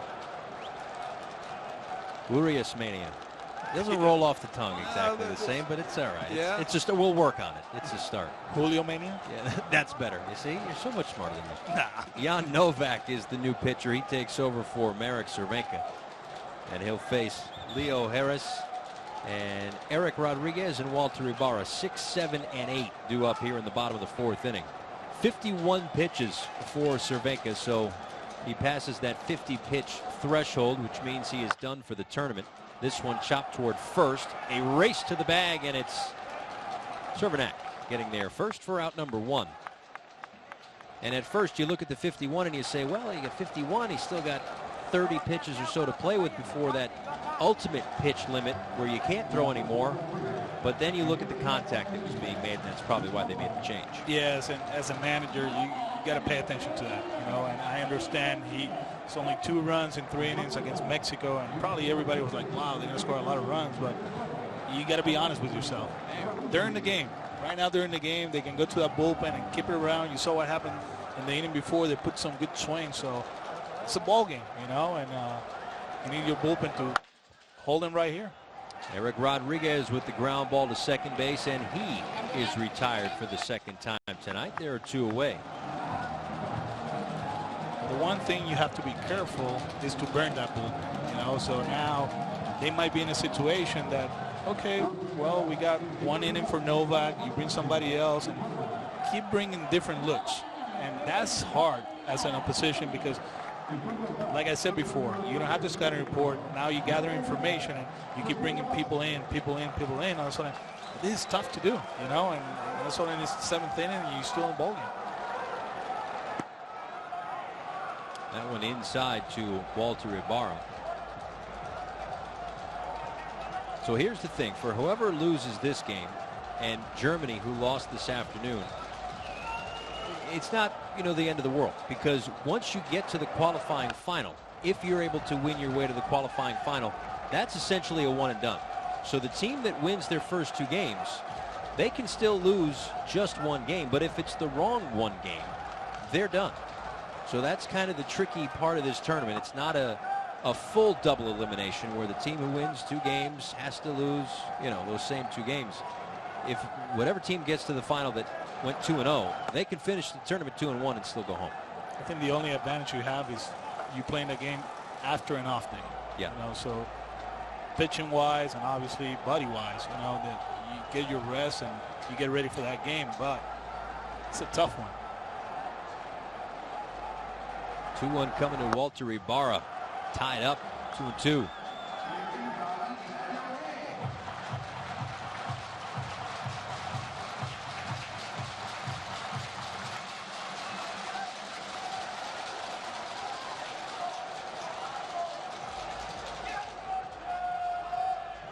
Ibarra struck out back in the 2nd inning, looking to avoid one here in the 4th.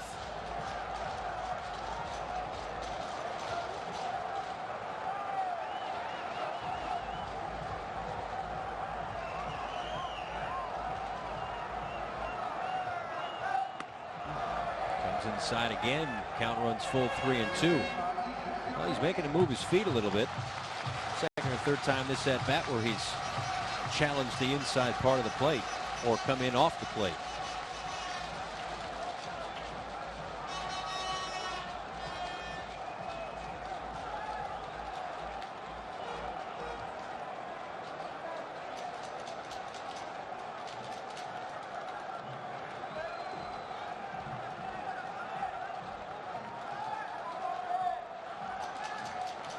3 balls, 2 strikes, 2 outs.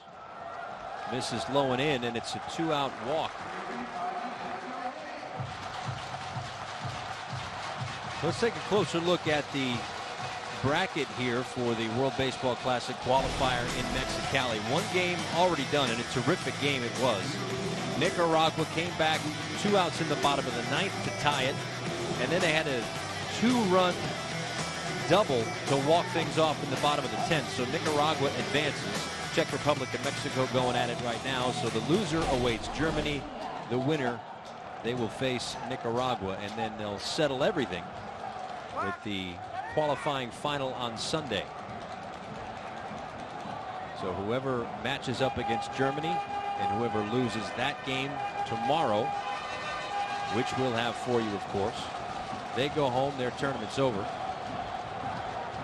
And then the loser of the Nicaragua winner of this game will match up as well. This one off of Schneider and down the left field line. Both runners will move up a couple of bases. Just kind of off of his knee or kicked it. And now Mexico with 2 outs has 2 runners in scoring position. And you like the effort of Schneider trying to catch that ball or knock it down, but it's about they were unlucky finally because Mexico has crushed the ball the first few innings with nothing to show for it. That a slow grounder in the hole, he slides to it, he has no play at second or first, and then he kicks it. Now Mexico got men in scoring position, second and third with 2 outs. They'll score that a double. Moving to third is Ibarra, and Mejia is on at second for the leadoff hitter and right fielder Sebastian Elizalde. A big spot here for Jan Novak and the Czech Republic. And 2 quick outs and then a walk and then that double. And now a base hit could really open things up a little bit for Mexico. Misses a ball and no strikes.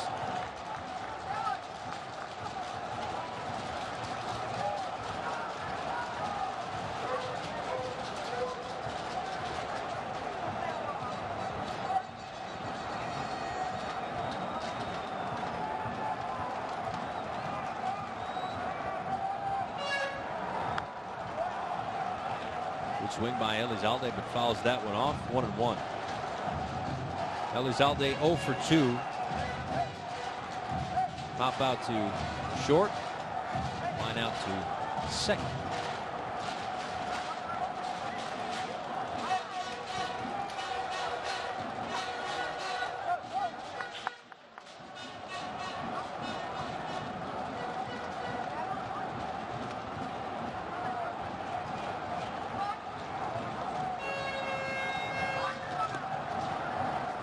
Inside, 2 balls and a strike to Elizalde. And here's a chance here for Novak. You get a chance on the big stage to really find out what you're made of. Yes, and you get the 2 quick outs. All of a sudden, you walk the next guy, then the slow roller that turns into the double. You still have to bear down. Forget about that. Attack the strike zone. And he gets the ground ball he was looking for to second base. Mexico leaves 2 stranded. We are through 4. We've got a good one so far. It's a 2-0 lead for Mexico heading to the 5th.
notable major league pitchers that were born in Mexico, and the first 3 guys on that list are obviously still active in the major leagues today, along with Esteban Loaiza and Fernando Valenzuela. And again, that's what we were talking about before. For one reason or another, not everybody is going to make it out to the WBC and be able to play in these types of qualifiers, but that's just how deep the talent is of Mexican players, is that they could have put even more big league talent on this roster if it worked out that way. And that's the tough part of the tournament, but the beauty of the tournament, because if somebody says no because, you know, he needs to win a job in spring training, or he comes off an injury the year before, well, somebody else steps up. And you get a Mark Serrano that probably, you know, if one of those guys were pitching, let's say he probably wasn't be able to pitch here, and now he's doing it. It's a ground ball towards short. Mejia off balance on the run. Egon can't pick it out. Would have been a close play anyway. Should be an infield single. Showed you Marco Estrada on that list, and Alex Mejia is actually Estrada's cousin. And that's a good try by Alex Mejia, rounding that ball, throwing off balance, in between hop for Adrian Gonzalez. Tough one, but most of the time, you know, when we're watching Dodger games, that's a ball that he picks up.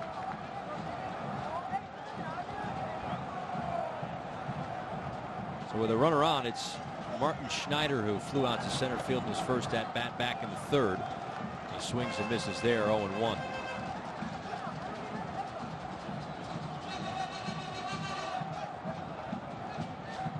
Second inning of work here for Serrano.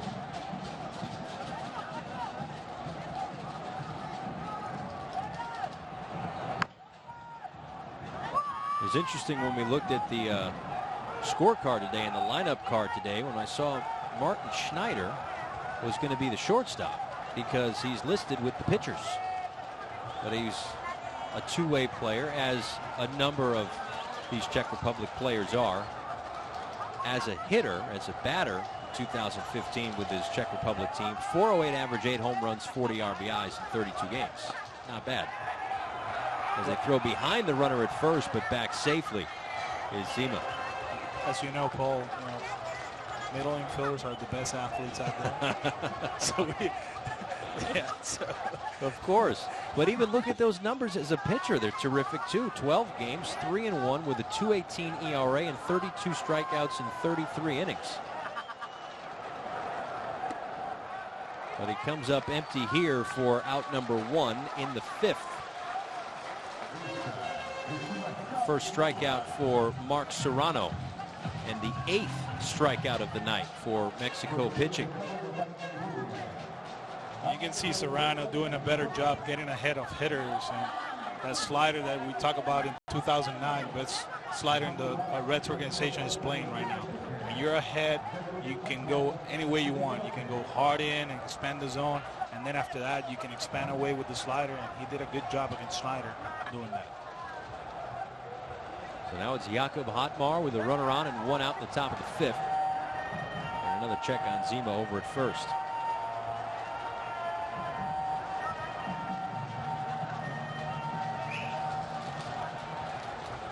Hotmar signed with the Twins in August of 2006 as a 19-year-old. He's now 28.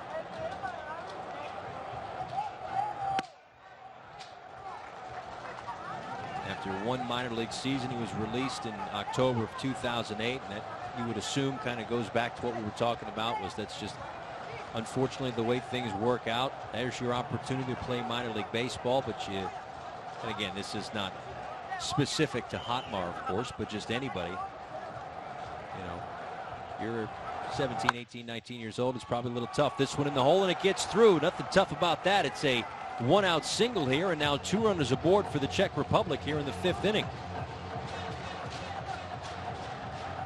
And that's good hitting there by Hotmar. I mean, as a hitter, you pay attention to what is going on. You know, the hitter right in front of you.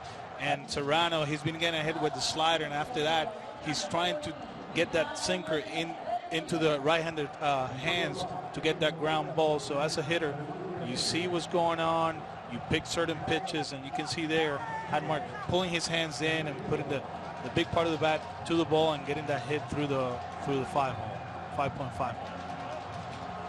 Well, the lineup card flips over now for Michael Andrzejczyk, the left fielder, who has struck out twice tonight. But up in a big spot here in the middle innings for the Czech Republic, trailing 2-0 to the powerhouse and favorite in home country Mexico. This one on the ground toward third. They get one, they get two. So that's the exact thing that Serrano was looking for to get out of trouble. Gets the double play ball and gets out of the inning. A 2-0 lead heading to the bottom of the fifth.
B Air here in Mexicali, Mexico. Paul Severino, Alex Cora. We move to the bottom of the fifth inning.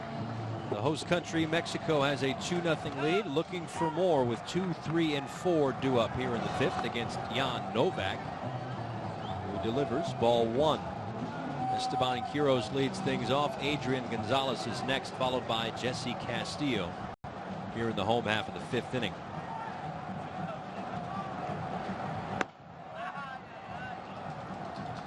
Quiroz flew out to right field and walked so far tonight. A versatile player who debuted in the Mexican League in 2011 at the age of 19. This one chopped towards second. One out. And again, probably the perfect situation for the Czech Republic when facing Adrian Gonzalez. Nobody on base. Nobody on base. If you don't want to pitch to him, don't do it. Actually, they're doing a great job. And you start looking at this Mexican lineup with all these lefties. Edgar Gonzalez, I talked to him before the game. He said he didn't care about matchups. He put probably his best on-base percentage guys in front of his brother Adrian to see if he was able to come up with men on. It hasn't worked out. It really didn't matter if they were lefties or righties. He said, I'm going with them. They get on. Adrian's going to get pitched to. If not, he's probably going to go walk. He's been walked twice tonight. And now Novak getting set to deal the one-strike pitch. That one's hit well toward right center field, but into the glove of Jakub Malik.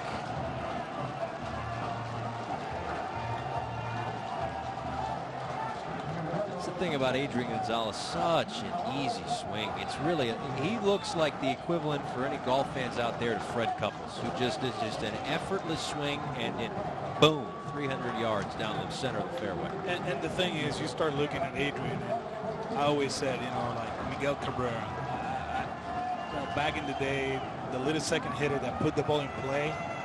they're that type of players. They're going to put the ball in play, but they're going to do it with power. You know, and they go the other way, they get their singles. They go the other way, they hit the doubles. They can hit out of the ballpark, but they control the strike zone. They don't strike out too much. And you know, those are great hitters. And also, if you pay attention to the way they play defense, straight up, there's no shifting with them. So that tells you they're great hitters because they're not just pulling the ball for power or pulling the ball in the ground, making outs. Jesse Castillo takes a look at ball 2. 2 balls and no strikes. Castillo had an RBI single back in the first inning.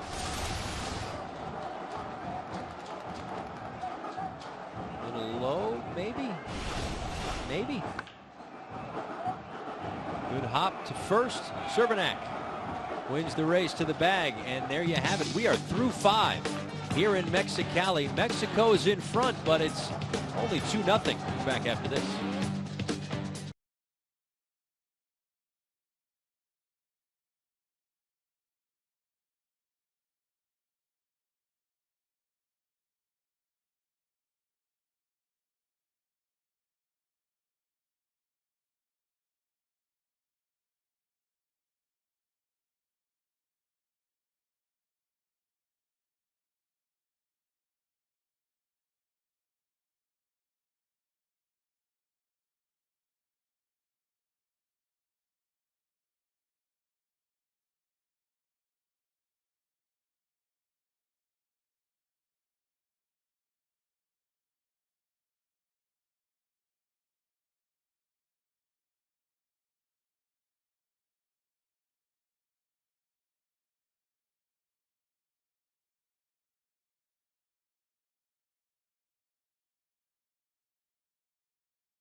Baseball Classic, coming in March of 2017.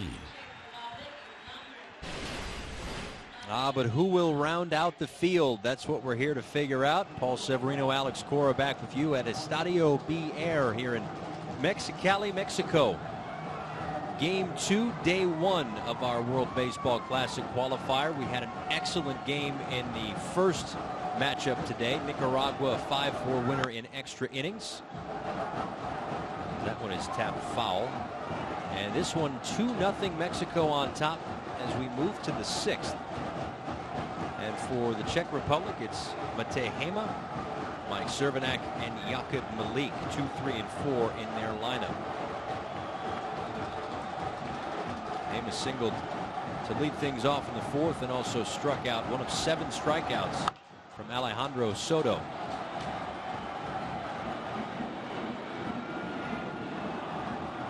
Look, I think we like it, that it's a tight game in the 6th inning. I just don't know if that's exactly how it was drawn up. Maybe for either side. Either side and the fans. You know, we were expecting, you know, a fiesta here, and right now it's the other way around.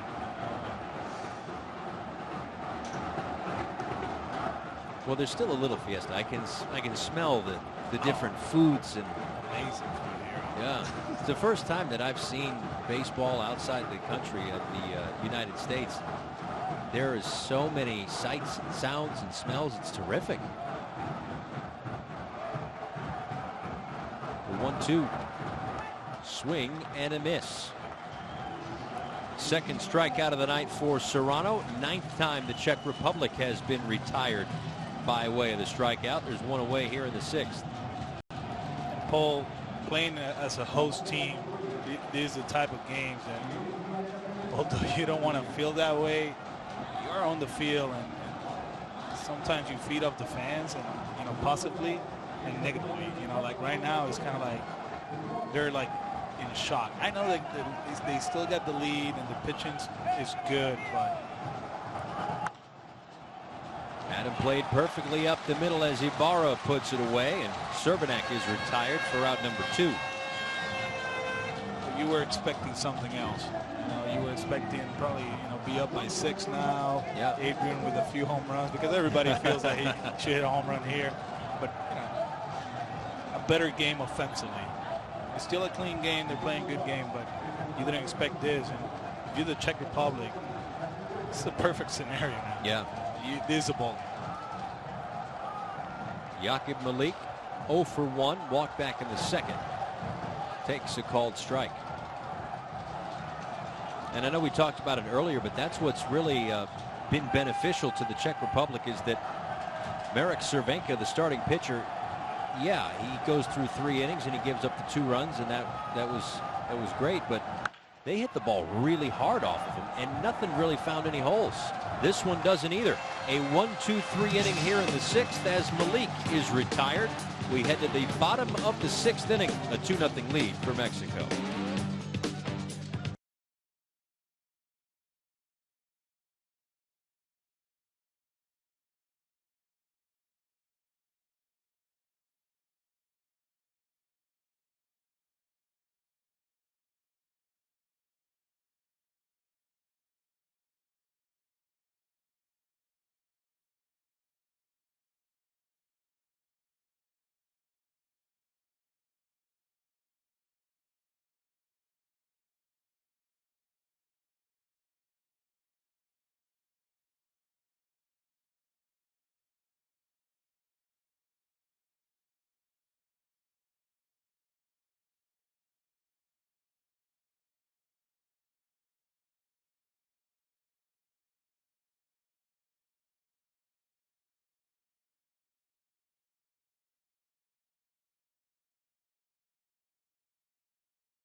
Of baseball in the Czech Republic. It was first introduced to the Czech Republic around 1919 by Americans who were living in Prague, but any popularity really disappeared during World War II. It was reintroduced by American soldiers in 1945, 1946, but when a new communist government formed a few years later, baseball was banned due to its Western symbolism. But here we are in 2016, second time around for the World Baseball Classic qualifiers for the Czech Republic, and when we talked to their manager, Mike Griffin, asked him by the time the next World Baseball Classic comes around, how many more leaps forward will this country make, and he seemed to be pretty excited about where baseball will be in the Czech Republic 3, 4, 5 years from now. And this game is a big leap for them. Yes, it is. 2-0 against Mexico, full of good players, professional players. Nobody thought they would be in this game like this, and it's a confidence builder. I'm not talking about 4 years from now. I'm talking about this game. You look up and you're like 2-0. We get a shot. Yeah. A bloop and a blast. It's a tie game. We keep pitching the way we are, and we're going to be in good shape. Be a 1-2 pitch to Agustin Murillo, who had a sacrifice fly back in the 1st inning, drove home the 2nd run for Mexico, and he takes a called strike 3 for out number 1 here in the 6th. Novak setting him up with the changeup in the pitch before. Then he goes with the backdoor breaking ball. and Murillo just gave up on it. You know, it's not a great pitch. You can see it was a little bit slurpy, but it started in the outside part of the play. It got the outside part of the play. He got it, and Murillo looking for something else, probably looking for a fastball in after that changeup. He didn't pull the trigger. One out now for Leo Harris, and that one in the dirt. 1-0. Harris singled back in the first inning and grounded to first in the fourth.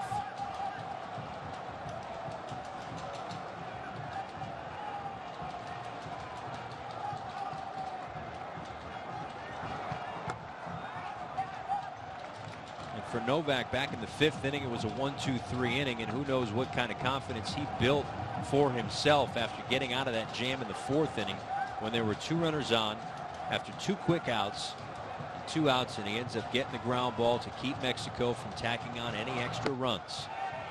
A swing and a miss, 2 balls and a strike.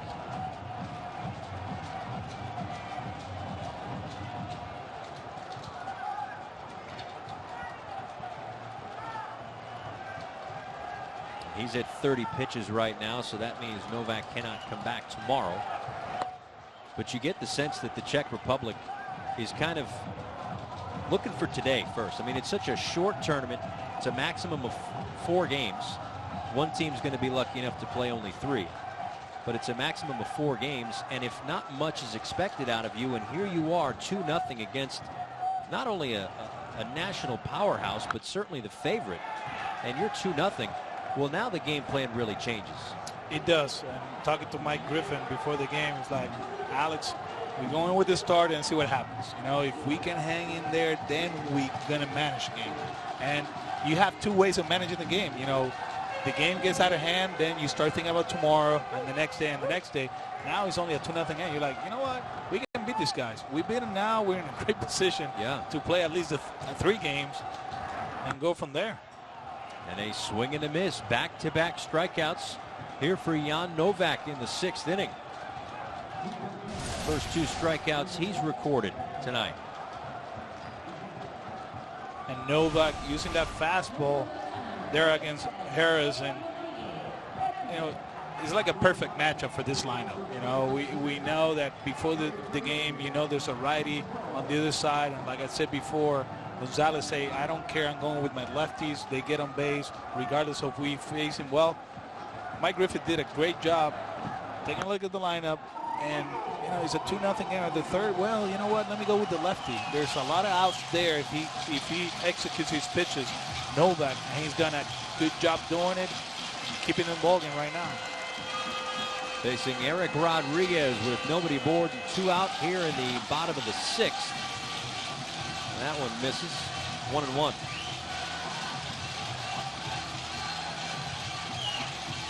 Now all of a sudden the crowd's starting to come to life a little bit here in the bottom of the 6th.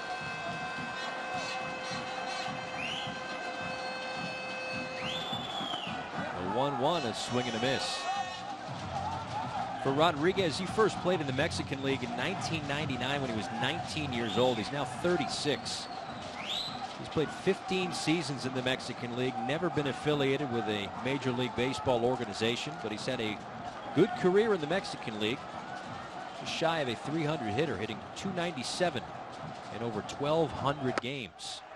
But he comes up empty here as Novak strikes out the side in the 6th. It's a 2-0 lead for Mexico as we go to the top of the 7th in Mexicali.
what's not here for Team Mexico, guys that were not cleared to participate in this qualifier. Players the likes of Jorge De La Rosa, Marco Estrada, Giovanni Gallardo, Roberto Ozuna, and of course Julio Urias, who is the #2 prospect in what is a stacked Los Angeles Dodgers minor league system. New pitcher coming in for Team Mexico after Mark Serrano does a pretty good job. Armando Aguilar comes in to take over here in the top of the 7th inning, trying to protect a 2-0 lead for Team Mexico. They'll face 5, 6, and 7 for the Czech Republic here in the 7th inning. First pitch to Peter Cech is in there for a called strike. It's Cech and then Martin Cervenka and Peter Zima. Look at Aguilar's numbers in the Mexican League in 2015.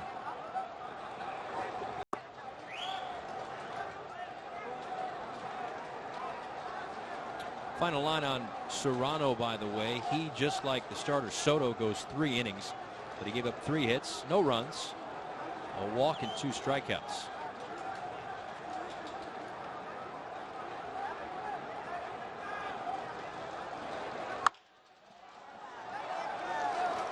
This one floated out toward the left field line, and tracking it down is Quiros for out number 1. And oh, by the way, Serrano threw 29 pitches, so in terms of the pitch limitations, he would be able to come back tomorrow if Mexico called on him. The wind's starting to whip around, so I wonder if that was a little bit of a tough one for Quiros, but he puts it away nonetheless for the first out. It looked that way off the bat. I thought it was just, a routine fly ball to left, but Quiros had to move way to his right, and the ball kind of carried a little bit more than I expected. Good play by Quiros.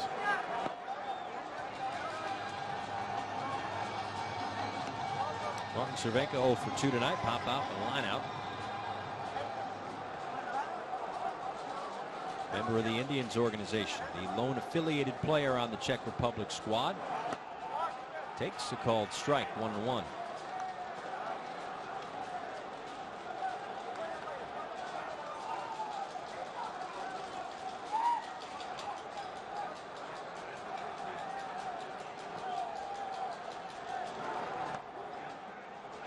Aguilar misses low and away. Was signed in the Mexican League in April of 2012 at the age of 20. He's just 24 years old right now. Struggled through his first 3 seasons. Pitched to a 7.14 ERA, but a strong 2015. It's not often that someone takes exactly 5 runs off their ERA, but that's exactly what he did, from 7.14 to 2.14 in 33 and 2/3 innings. Sometimes it's a little adjustment. Figure something out. Just throw that fastball down in the zone. Throw the slider off of it.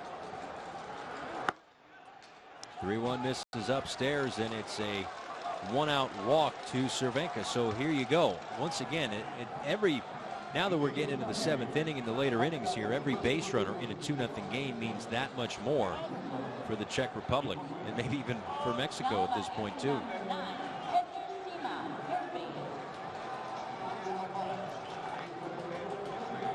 The spot the Czech Republic is at right now, I wouldn't mind to see some action. Kind of like get a running going, try to shoot that hole, hit and run, put pressure on the Mexican defense. Sometimes it's hard to do it, because you still feel you're one swing away from tying the game, obviously with a man on, but open up some holes, putting pressure on it. We saw it with the game in Germany in the 10th inning. They put that hit and run. They ended up hitting a double, and they got the go-ahead run. Be nice to see that from them right here.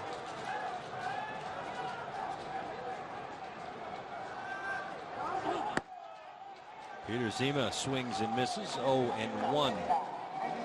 Zima struck out back in the 2nd inning.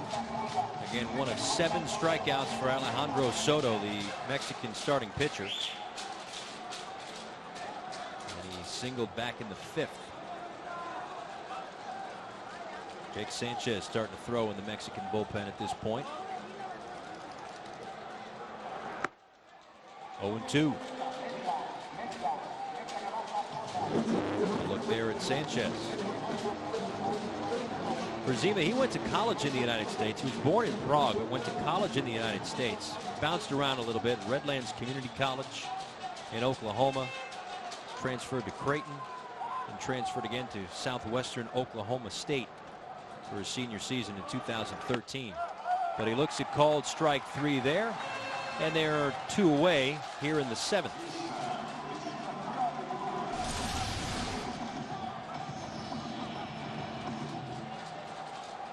And Eric Rodriguez doing a great job presenting the pitch.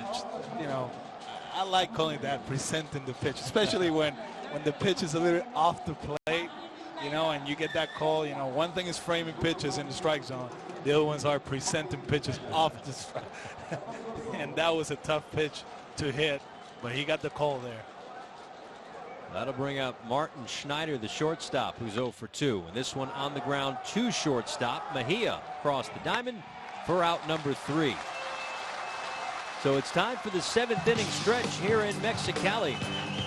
And Mexico would like to get some offense and tack on to a 2-0 lead.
Back out for another inning of work, and Alex, he has been excellent. And the thing I like about Novak, he's been using that fastball in the inside part of the play against right-handed hitters, and then using that backdoor breaking ball against lefties, using the fastball up in the zone so they can chase. Then after that, he has everybody set up to use the 4 quadrants of the strike zone. He can go up and away, up and in, down in, and he's doing a great job for the Czech Republic, keeping them in the ball game. And right now, with 37 pitches, hey, it's a new game. It's a new game plan. Just let him keep him in the ball game, and hopefully for them, they can get that bloop and blast and tie the game in the next inning. Walter Ibarra leads things off, squares to bunt, and comes up empty, 0-1. And again, he passed that 30-pitch threshold, did Novak. So that means he can't come back to pitch tomorrow. Now the question is, does he go past 50 pitches? Because if he goes past 50, he would need 4 days off and therefore be done for the tournament. He's at 38 pitches right now, so we'll see how Mike Griffin and his bunch play this one going forward, but it'd be hard to take him out. I mean, he looks terrific. He's been tying these guys up as he just did with Ibarra right there for 3+ innings. Well, at the end of the day, you know, who was the one that said it? You played to win the games or whatever, you know, some football coach, I forgot who it was. But now you're in a spot that you got to go with him. It's only a 2-0 game, and coming into the tournament, nobody thought they will be in this game. So take advantage of it, push the envelope, and see what happens. That was your buddy, Herm Edwards. That's the guy, yeah. You played to win the games. That's what he said? Yeah.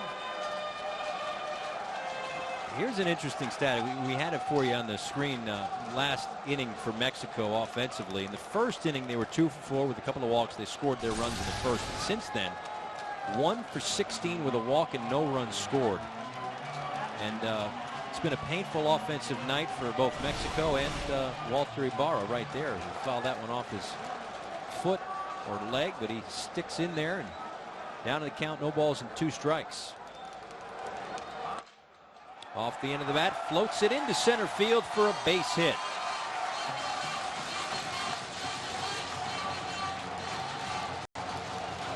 So once again, a little extra energy in the ballpark after that leadoff single for Ibarra. Second time he's been on base tonight. Paul, we were talking about, like, in the first 3 innings, Mexico was hitting the ball hard, but since Nova got into the game, he's being weak contact. Yeah. You know, he's been dominating them, and the at-bats are, you know, they're not the quality at-bats that we're having, you know, early in the game. And you know, sometimes it's pressure, sometimes it's the opposition. Sometimes it's frustration. You know, you hit the ball hard early in the game and you think that you have to make adjustments. You don't have to. You know, just stay back, see the ball and hit it. Keep doing what you were doing early. You know, don't go by the results.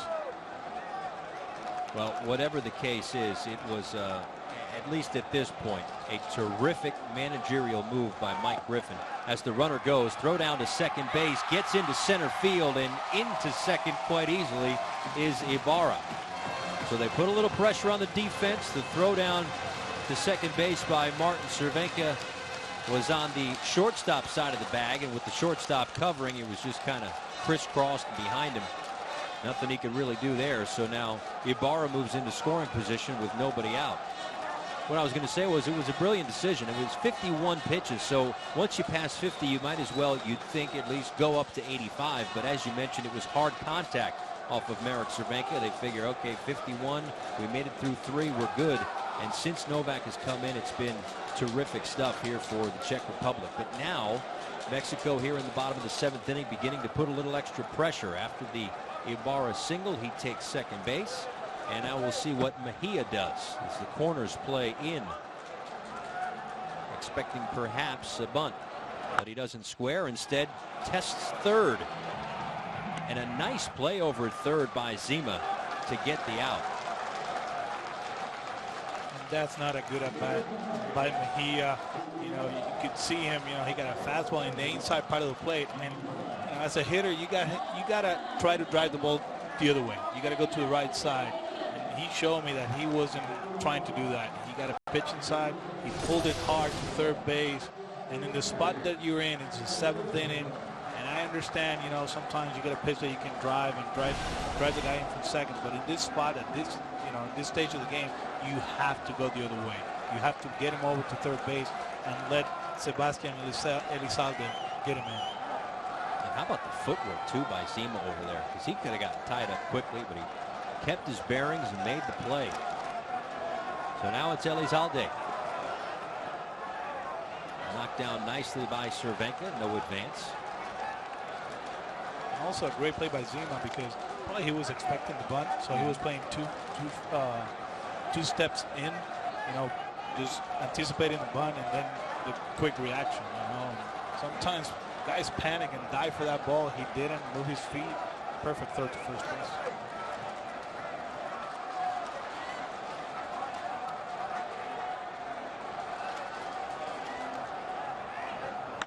Elizalde hits it hard to second base, but right at Otmar, and that's out number 2. So, I mean, it's really been the story of the night. It seems like any hard hit ball has been right at somebody. And Otmar made the nice play there, just get in front of it, turn it into a routine play. But just to get back to Zima, that's at least the second time tonight where he's kind of been caught in between and hasn't panicked. He's made the nice play. That's the most important thing at third base. You know, you're going to get some tough hops. You're going to get some hard hit balls. So, you know, you got to be soft with your footwork and soft with your hands. And he's done it twice already in this game.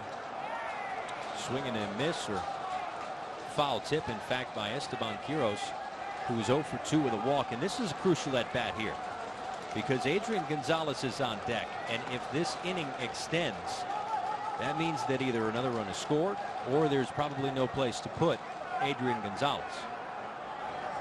So that could change the complexion of this game in a heartbeat. So that's what makes this at-bat that much more crucial for Jan Novak to battle against Quiros. And right now it's a ball and a strike.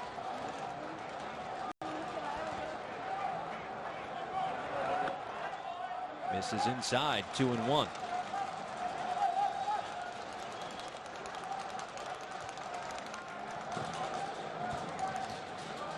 And Quiros here, knowing that Adrian Gonzalez is hitting behind him. You're up in the count, 2-1. You're looking for a fastball, one spot only, and swing hard as possible. 3 balls and a strike.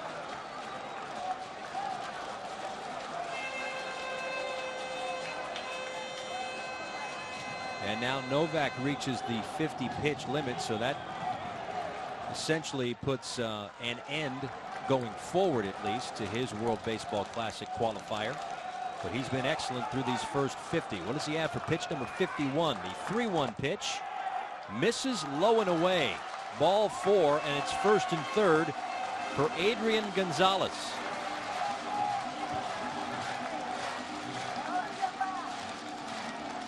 That's a great take by Quiros.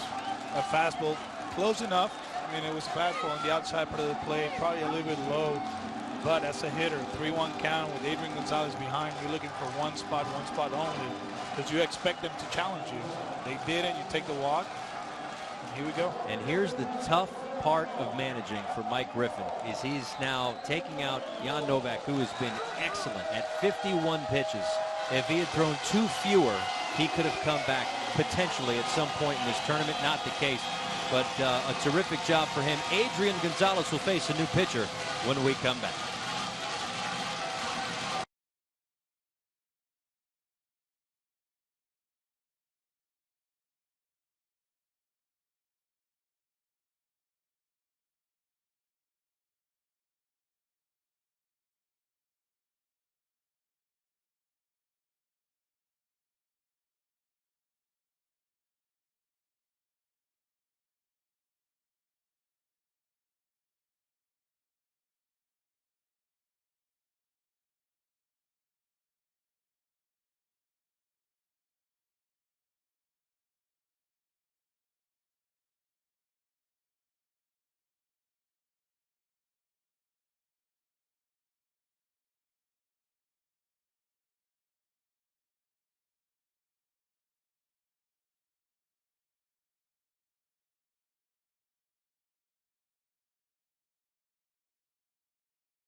B Air here in Mexicali, Mexico. Paul Severino, Alex Cora. Big spot in this one. Mexico clinging to a 2-0 lead, but runners on first and third with 2 outs in the bottom of the 7th inning.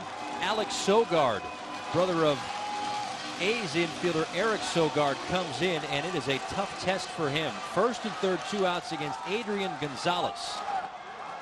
First pitch misses, a ball and no strikes. Closer look at what Sogard did in the American Association of the Independent Leagues. Not affiliated baseball. 36 games, but a .286 ERA. A 6'3", 215, 28 years old. And he can rush it up there in the mid to upper 90s. But now misses 2 balls and no strikes to Adrian Gonzalez.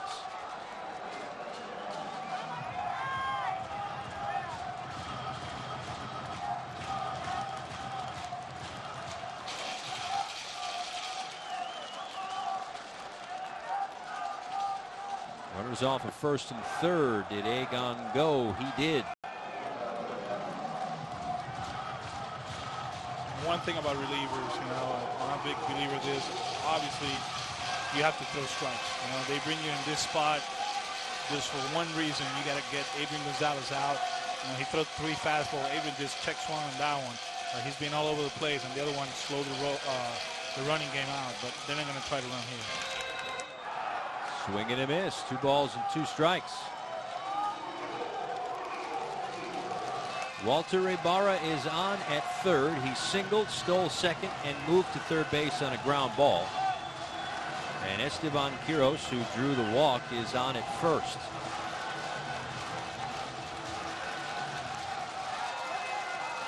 Paul, to be honest with you, if I'm coaching the Czech Republic, I would put the first baseman behind the runner. You know, just play defense, forget about the runner. Up and in on Agon. Count runs full, 3-2. And now, to that point, you would figure, especially now with 3 balls and 2 strikes, move just as Sogard moved the feet of Agon, you'd figure that Cervenka moves off at first, and he is thinking about it. He plays behind the runner. 3-2 to Agon. Misses, ball 4, and the bases will be loaded. Third time tonight that Adrian Gonzalez has drawn a free pass. That's a tough at bat there because Sogard wasn't able to control the fastball. He's throwing 91, 92, which is, you know, pretty hard. You know, he goes ball 1, ball 2, fastball up and in, he check swings. Then he goes to slider, he chases it, then up and in again, and he's able to lay off a slider. And this is a guy that is used to having scouting reports, video, all that, and here it just actually see the ball and hit the ball, and that's not easy to do. So it's Jesse Castillo in the air toward left field, but plenty of room in left. A few steps in front of the track is Andrzejczyk, and that'll do it. Once again, Mexico misses a golden opportunity. They leave the bases loaded, 2-0 through 7.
The Czech Republic and baseball in that country is beginning to be on the rise. You go back to the 2013 World Baseball Classic qualifier in 2012, a couple of rough losses. They were done in 2 games. European Baseball Championship, their best finish was 5th in 2001, 2005, and 2012.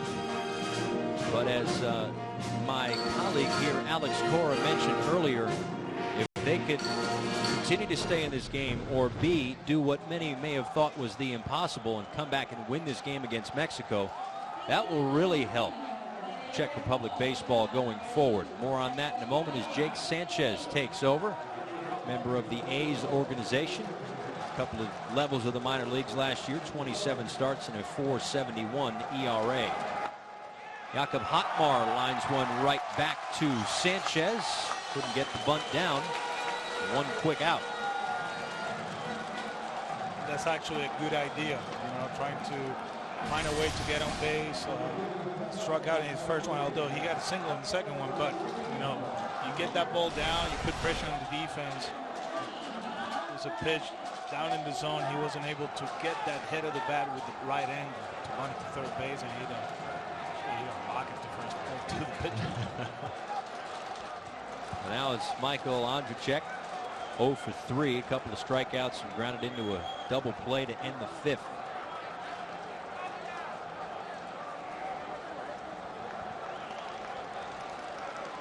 In fact, we are going to have a pinch hitter, Tomas Junek.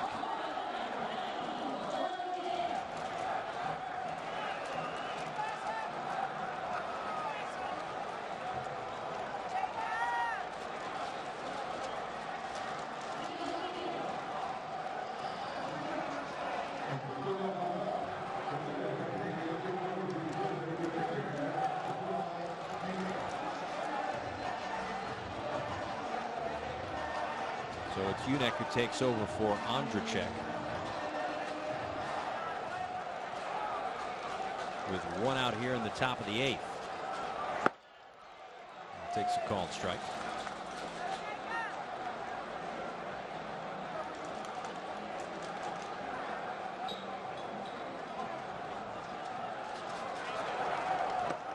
Swing and a miss, 0-2.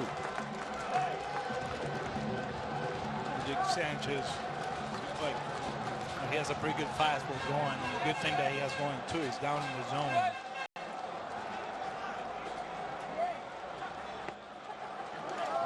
Junek is 22 years old, but named the best young player in Extraliga after the 2014 season. That's the award that's given to the best player under 21 years old. Hit .313 with 31 runs scored in 38 games that year. But here he goes down looking for out number 2 in the 8th inning. So he took a couple of big swings, but at the end of the at-bat, it's left on his shoulder for out number 2. That's a 94-mile-per-hour fastball. It was supposed to be up in the zone. He ran away from it. Perfect pitch for Sanchez. You got to give credit to the pitchers, but Eric Rodriguez behind the plate has done an outstanding job calling this game. Hit in the air toward right center field and hit well. Going back is Harris looking up, and it's gone. A solo home run for Mate Hema. And the Czech Republic now down 2-1 here in the top of the 8th. And as a hitter, when you have a hard-throwing pitcher on the mound, you got to try to do less. 94, 95, you stay short to the ball and good things are going to happen. And you can see here Hema staying short to the ball, driving that ball to right center. And the ball carries here. That ball kind of like off the bat, it didn't seem that way, but that ball just took off. And it's a one-run game. Isn't that amazing? This one skied toward left center field. Coming over to make the catch is Quiros, but Czech Republic finally gets on the board, and now it's just a one-run game heading to the bottom of the 8th. Don't go anywhere.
To the bottom of the 8th inning. This is just another World Baseball Classic qualifier. These are the teams that are already in. Australia won their qualifier in February. There's another qualifier going on right now in Panama City and another that will take place in Brooklyn, New York in September.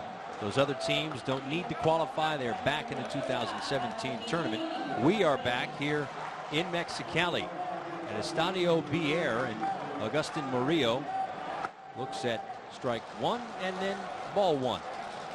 And this has really become, I mean, it's been a terrific game all night. 2 runs in the first inning for Mexico, and they have clung to that lead. And now, after the home run, it's a 2-1 ball game. This one skied toward right center field. Moving over and making the catch. And then hitting the deck as well as Jacob Malik. There's a new left fielder, by the way. Peter Sila takes over in left after a pinch hit appearance.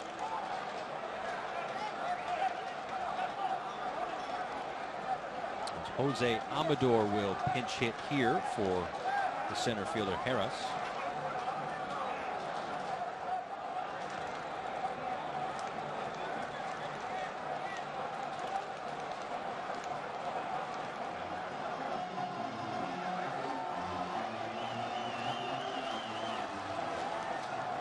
Look at what he's did last year in the Mexican League. A .305 hitter with 18 home runs.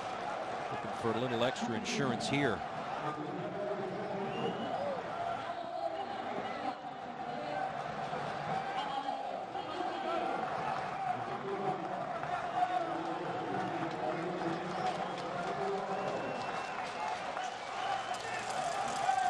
Sogard deals low, a ball and no strikes. Sogard had to come in the bottom of the 7th inning. The first batter he faced was Adrian Gonzalez. He walked him. That loaded the bases, but he got a fly ball off the bat of Jesse Castillo to end the threat. As Mexico left the bases loaded, unable to add on to their 2-0 lead, and then saw one of those runs come back off the board. Czech Republic putting one on the board, I should say, with the home run, and now it's 2-1. Again, Alex, you've been in this situation as the host country in a tight game, something you may not have expected. And here you are in the bottom of the 8th. You got yourself a tight ball game. And it's not a comfortable game, to be honest with you. For the simple fact that you put yourself in the other shoes, in the other dugout, and you know that feeling. You're like, you know what, we got this guy.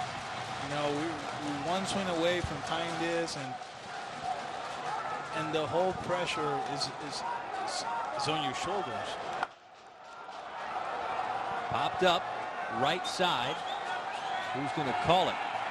Second baseman Hotmar makes the catch for out number 2.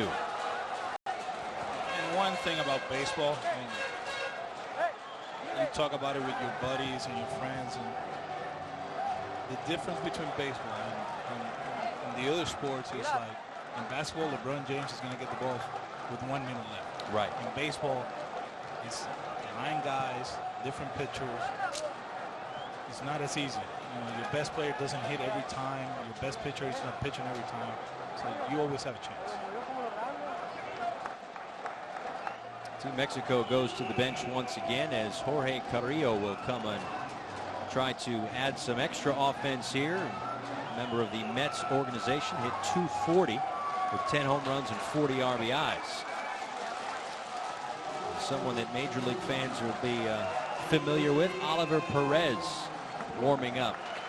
So he'll try to close things out for Team Mexico with at least a 1-run lead, hoping for more, but they've got to make something happen here.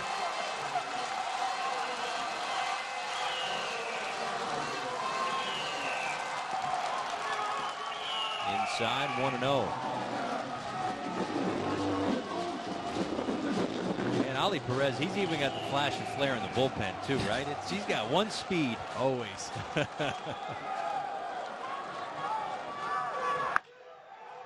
Fights that one off, foul, 1-1.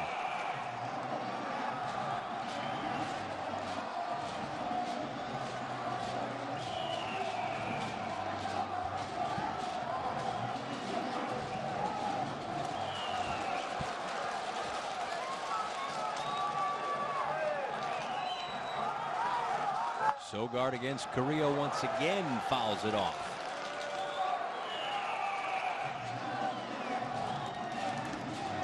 And Novak and Sogard, left-handed pitchers, using the inside part of the play against right-handed hitters. And that's great. I think that's a good way to set up hitters.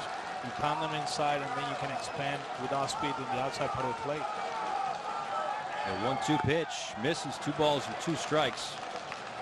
If you're wondering, for the Czech Republic, they've got the heart of their order 4, 5, and 6 due up. Jakub Malik, Peter Sek, and Martin Cervenka due up in the top of the 9th inning.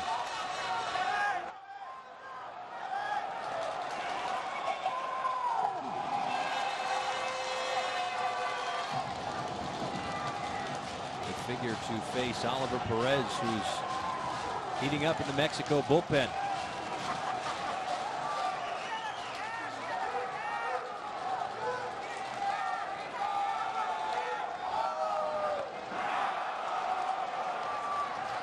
That will do it. Mexico cannot get anything else across in this inning, and they will take a 2-1 lead into the 9th.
We move to the top of the 9th inning, where Oliver Perez will take over. He has had himself a lengthy and pretty successful major league career as well. He's reinvented himself along the way as well. He's been a starter, now moving into a bullpen role, and here with Team Mexico is going to try to finish things off as he takes over. A 4.44 in ERA in 438 appearances. This is what he did in 2015 with the D-backs and the Astros. Pitched to a 4.17 ERA.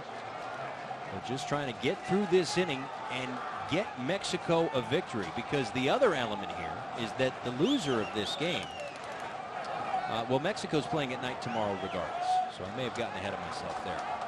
But if Mexico holds on, it's a quick turnaround for the Czech Republic, so all the more reason for them to try to add some pressure here somehow, some way. Swing and a miss. 0-1.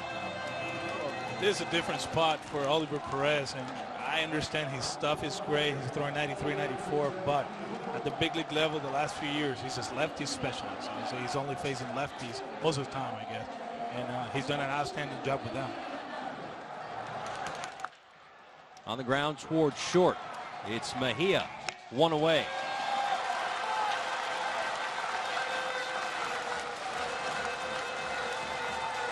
And you can see Oli Perez there with let's call it the Gustavo Martinez, huh? From Nicaragua. Right. I like it. Yeah. I like it.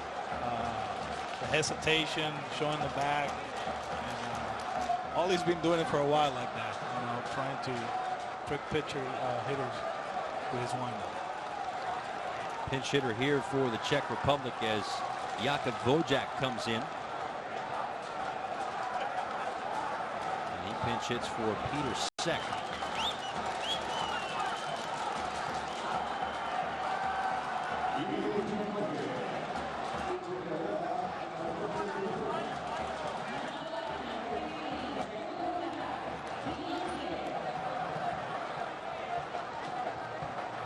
Perez deals and misses low.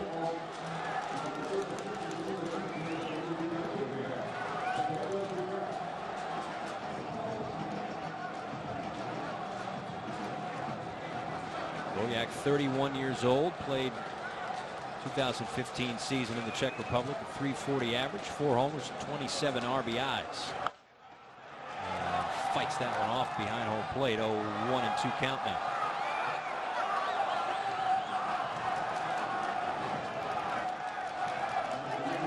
Only a little more under control now.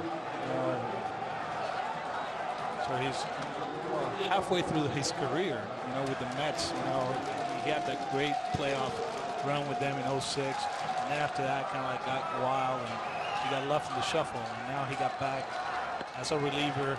He's doing an outstanding job. Using his fastball and slider, pounding the strike zone. He just signed a 2-year deal with the Washington Nationals, which is great for him and great for the Nationals.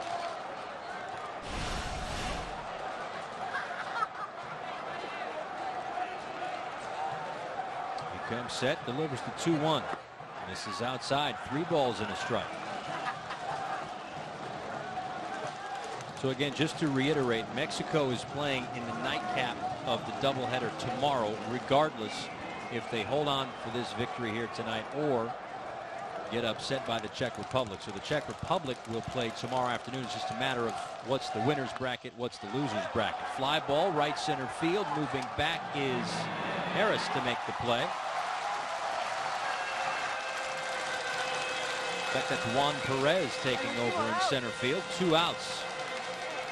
Mexico 1 out away from getting out of this somehow, some way with a nail biter of a victory.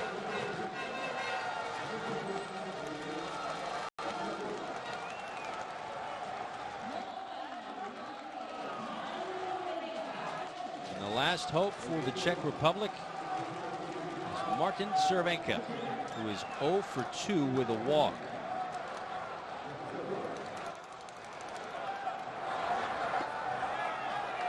Strike 1 from Oliver Perez. That's a great pitch by Oliver Perez. Backdoor slider.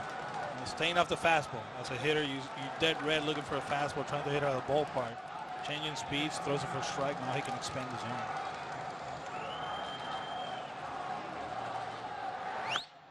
In the air, center field, started in, goes back. Perez puts it away, and Mexico able to hold off a resilient Czech Republic team and win the opener for the host country. Final score of 2-1. It's a good ball game. Yes, it was. Probably the fans here in, at the B Air, they're happy with the W, but expected something else. A clean game, good pitching game. You scored too early, and then you play good defense. You survive and move on. Let's put it that way. Yeah, look at that line score. 1-4-0 for the Czech Republic, 2-4-1 for Mexico.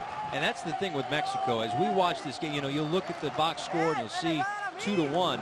But there were a lot of hard hit balls for Mexico. This could have been a much different story. Yeah, and also if we go back to that first inning, we talk about Adrian Gonzalez coming to play.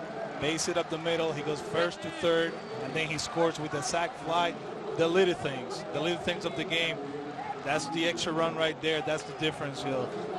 Adrian Gonzalez didn't hit 3 home runs like everybody expected. He walked, but one base running play was the difference in this game. Yeah, and in a short tournament like this, a win is a win, whether it comes in 5 innings up 15-0 or if it comes 2-1. And that was the story for Team Mexico here tonight. Tune in again tomorrow as this World Baseball Classic qualifier continues with another doubleheader. And at day's end, one team will have clinched a berth in the finals of this bracket. The tournament continues through Sunday And we'll see the next team punch their ticket to the 2017 WBC. For Alex Cora and our entire crew, I'm Paul Severino saying goodbye from Stadion B Air. It started with fireworks and it ended with fireworks as well. An exciting 2-1 victory for the host country of Mexico. They'll meet Nicaragua in the nightcap tomorrow. Winner goes to the qualifying final. Germany and the Czech Republic fight for their lives in the World Baseball Classic qualifier. We'll see.